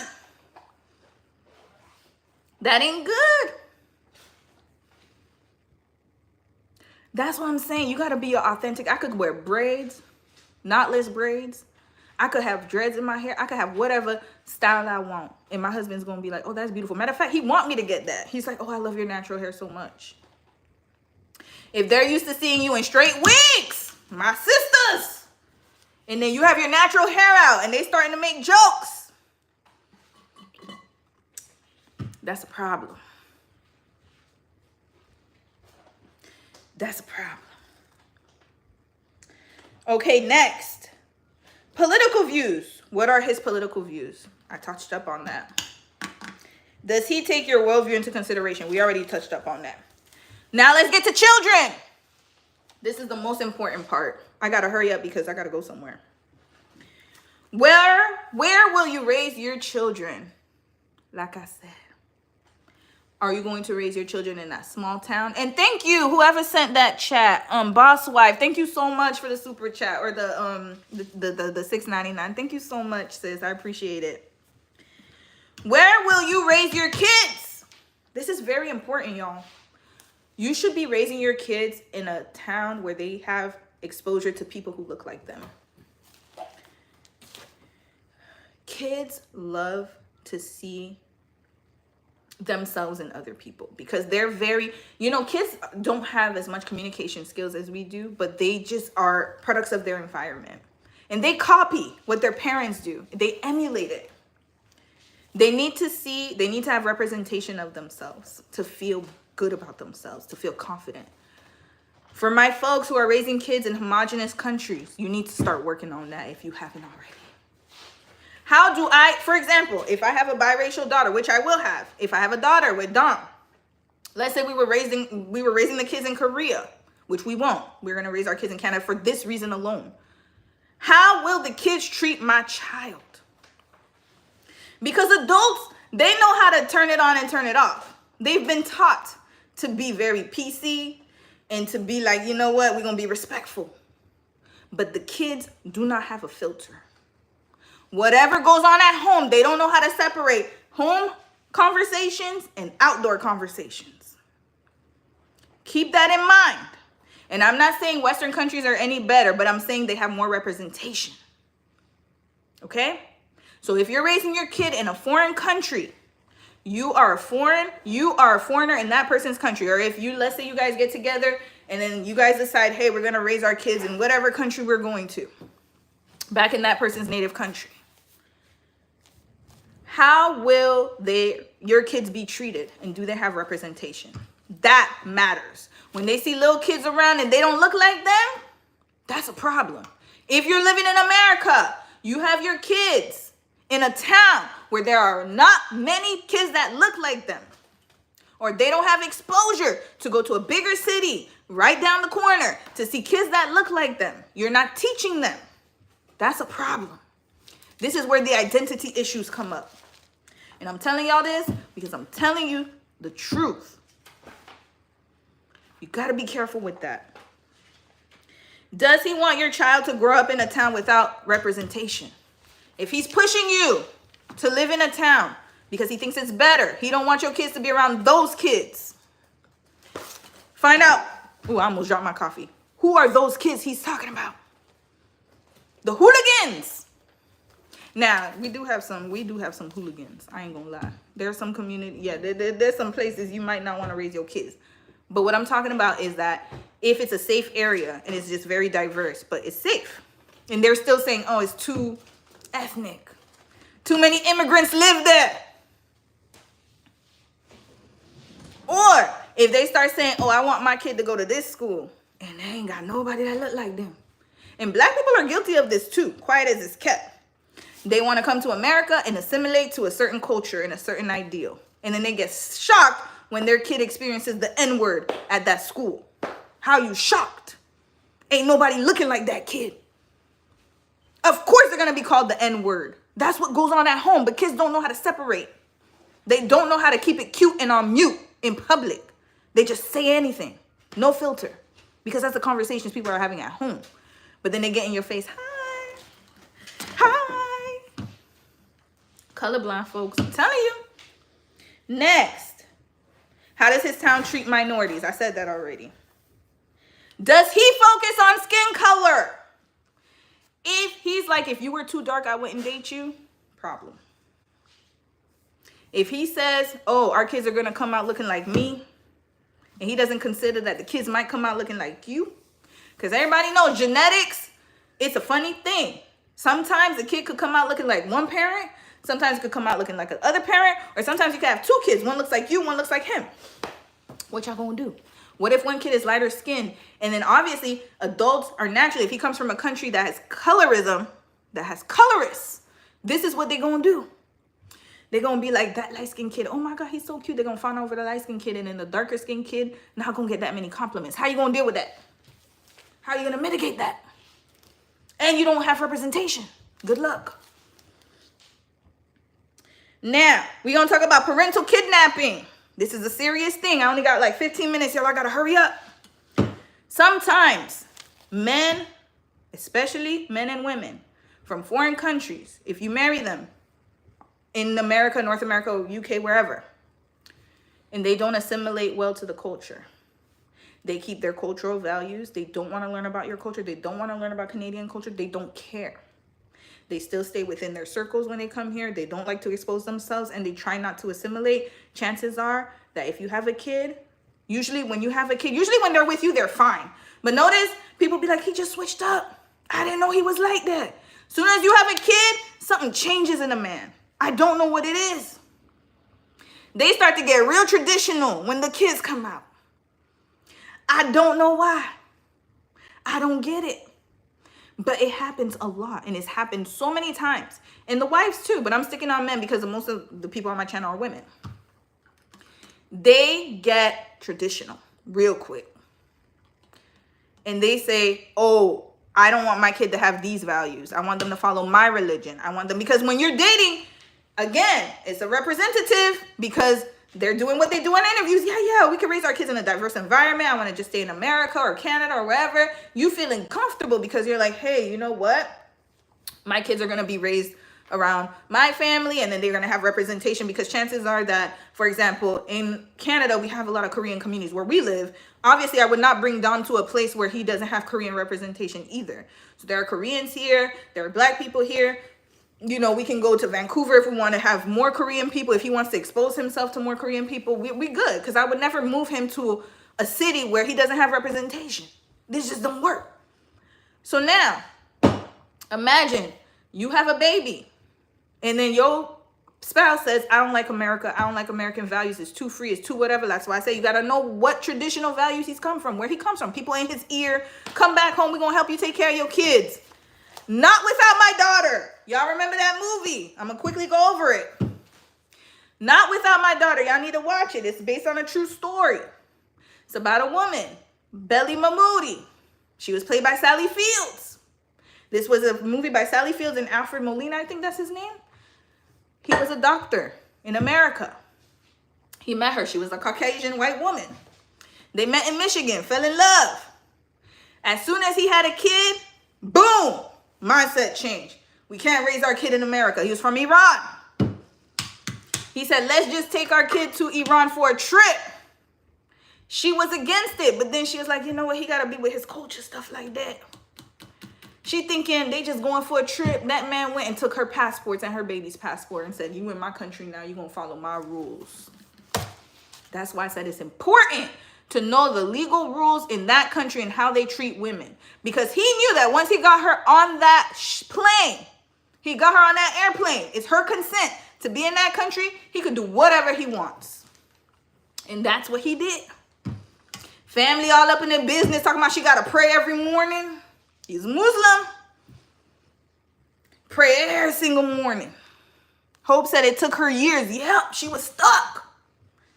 Had her praying in the morning. Had their child going to these schools learning these things. Trying to take out the American Western mindset. If he has that mindset that America's bad or UK is bad, he's always talking negatively about your country, but he's benefiting from your country's resources. He always saying Americans are lazy. Americans are this. Americans are that. This country's better. My country's better. My country's best. You better look out for that red flag. He's not going to assimilate. He's just getting on to get the benefits. As soon as them resources are taken, he's like, you know what? I've had enough here.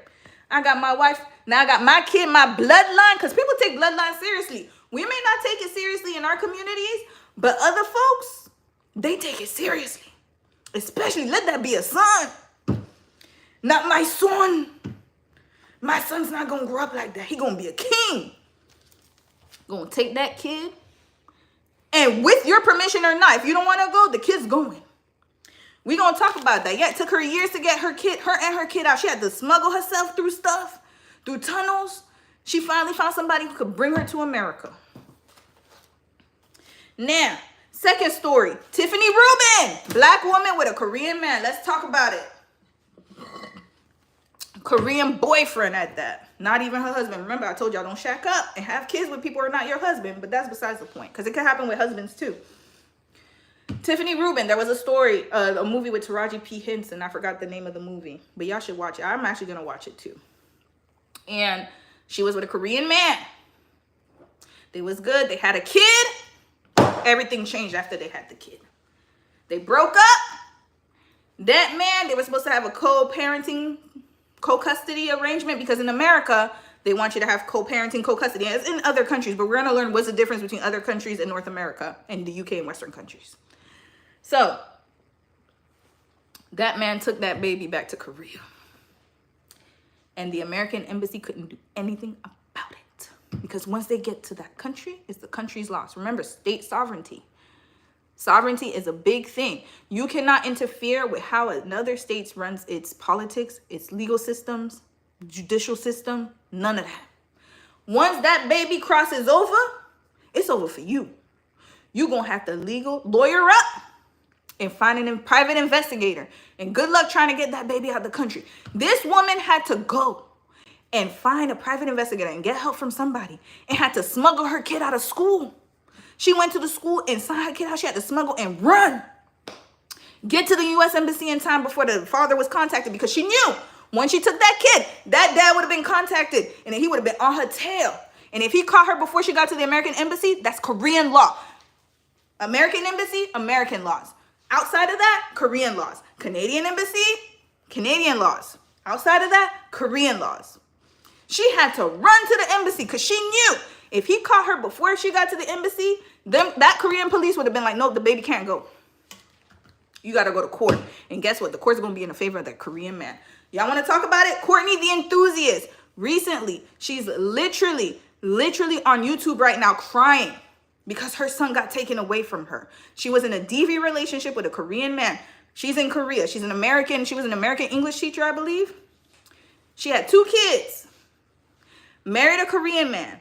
They had a son together. He started, as soon as they had the son, I'm telling you, something switched. He started that whole male chauvinistic stuff, beating her, abusing her, saying bad things to her while she was pregnant. Because now she's weak, right? She got a baby in her belly. The worst time for a woman to be with an abuser is when she gets pregnant.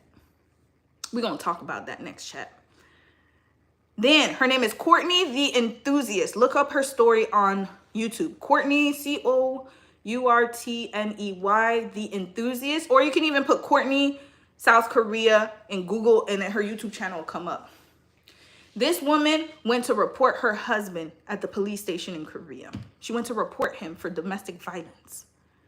While she was there, the police called her husband because they wanted to get his side of the story while she's there.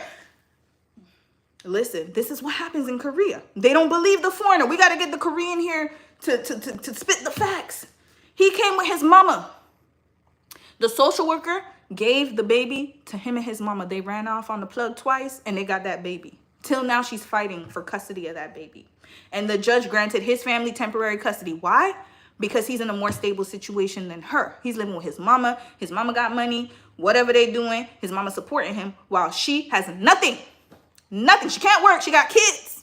She got 2 daughters. He took his son and left. She ain't got no money. She's been getting money from donations from people in the foreign community. So we've been supporting her. Like people all around the world have been sending her money.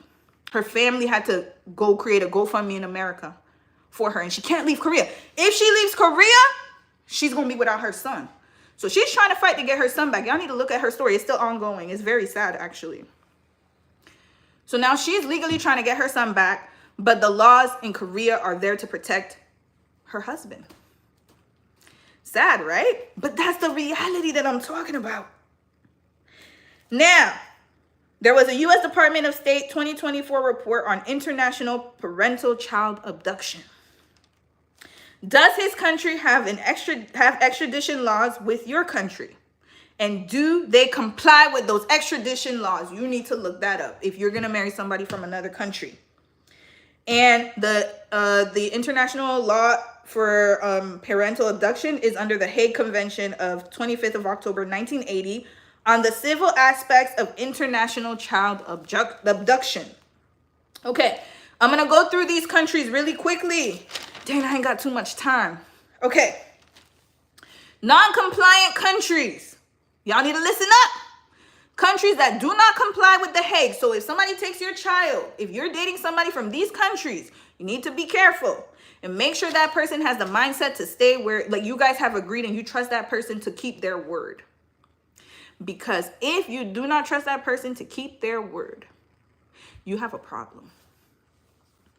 If you cannot trust that person, if that person starts saying, like I said, my country's better, your country's shit, or they don't want to assimilate, they don't see, you got to be careful with that.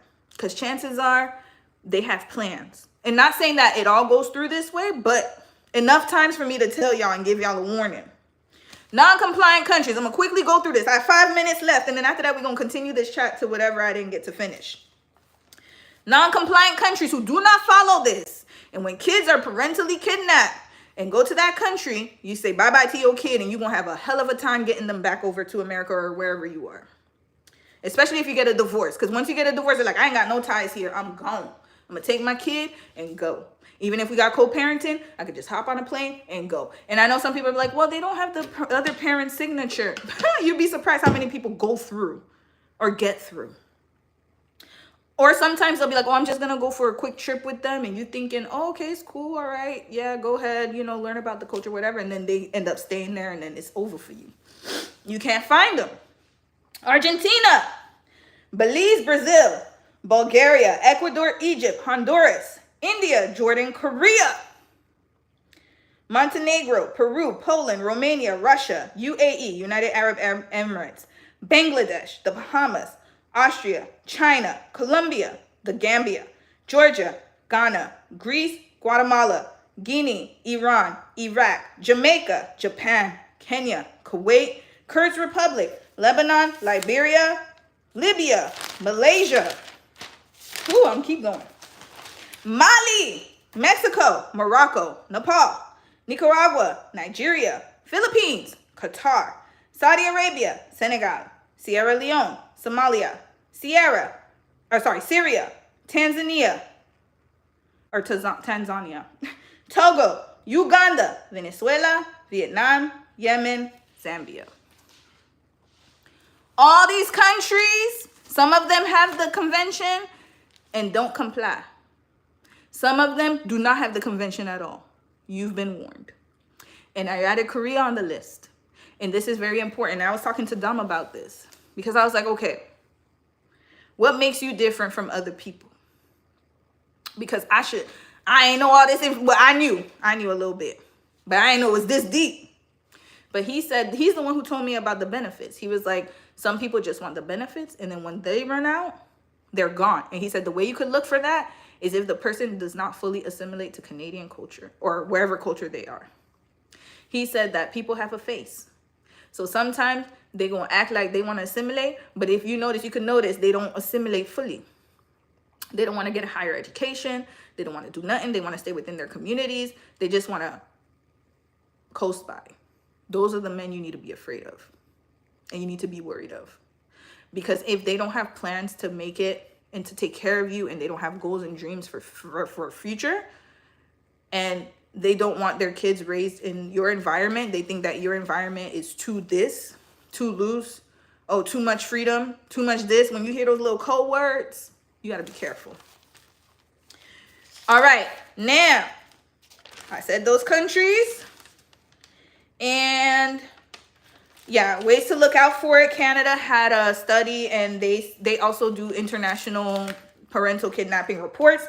They said the red flag controlling behavior, if he has threatened to take your child, if he harasses you, lies to your child, if they are hostile to you, if they are planning a major life change and not in a good way, you see them start like, packing and starting to get ready. Let's say they say, I'm going to go for a month, and they have like 3-4 suitcases. Come on now, let's be for real. The risk of abductions are greater if the other parent is financially independent. So basically they're saying that if you don't combine your income together, or you guys are not jointly together, there's a higher risk if that person has their own finances, does not have strong ties to Canada or wherever your country is. So meaning that, again, they're not assimilating. They don't see the value of them. They're just benefiting for the time being until their country gets better. Like, because sometimes they're here because their country's going through economic turmoil. And then once their country gets better, they out. Oh, you thought this was for real? Oh, as soon as my country gets better, I'm out of here. I ain't going to be here no more. I'm going to go back to my peoples. You got to be careful. Because sometimes, especially people who are fleeing war and those kind of situations, and they're coming here to economically benefit, be careful, because as soon as things start getting better, over there, they're gonna be gone. Oh, I'm done. I'm out of here. Okay, and he has citizenship in or strong ties to another country. Strong ties mean he still has a bank account over there, still has financial resources over there. And I'm not saying it's wrong to do that, because sometimes you have to put your egg in many baskets. But let's say he doesn't have as strong a tie here. He's not doing all the same stuff he's doing over there. He already building houses over there in his country, but he's not trying to get a house with you over here. He wants to retire in his country. Be ready for that. Y'all got to be ready for that. All right, one more minute and then I'm out. Now, states with higher percentage. You know what? I am actually going to do a part 2 to this. I know, like, Dom's laughing. I'm going to do a part 2 to this. Next week, part 2. Okay, now that we talk about the red flags, we're going to talk about the green flags. Okay? We're going to talk about the green flags next week. And then, CFT said, hi, Romy. The information is a gift to your listeners. Kudos to you on this topic. Yeah, absolutely, because I got to keep it real with y'all, man. It ain't all roses and peaches, and I've seen way too many stories where I'm like, we got to sound the alarm right now. It's getting too fetishy. It's getting too idealistic. Oh, like, I'm going to date out, and I'm going to find my prince. Y'all, So next week, we're going to talk about the countries with the most strongest family ties. So you got to be careful when you're dating out. These countries usually have strong family ties. Second, we're going to talk about the states with the highest interracial marriage in the UK, countries in in Europe, countries in Europe and cities in Canada and the US. I'm gonna go over, if you're interested in interracially dating, what are the green flags to look for, where you should live, or places where interracial couples thrive the most. That's very important. And then I'm gonna go over also, most of those demographics don't have Black people in them, so I'm going to also mention the states with the highest percentage of married Black adults. That's actually a very important one I'm gonna go through. And then I'm gonna find something else to talk about too. I'm gonna add the green flags. So y'all gonna have green flags. Today was red flag central. Red flags. But I want y'all to just be aware.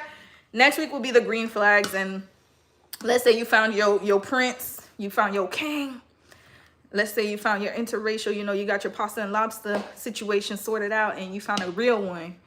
Then what you need to do going forward. So as always, I love you guys. Take care of yourselves. Somebody said hello. Hi, Yukari. Hi. Iyun said yay. Is this you? That's my friend. Hi, Yoon. Internal Paramour said, thanks, Romy. Great convo. Hope when I go to Vancouver, we have to have... Absolutely. Let me know when and where. Let's see if I can make it over there, child, because Vancouver ferries be so expensive. But I'll plan it for you. I'll definitely plan a meetup. Just let me know in advance. CFT, you can email me too. Red flags are so needed. Have a beautiful day. Hi guys. Yeah, red flags are needed. But next week, we're not going to do doom and gloom. Green flags. All right, guys. So I will see you guys next time. I got to run. Bye. Y'all, this be so awkward when I be trying to end the live. Hold on. Don't. Okay. Bye, y'all.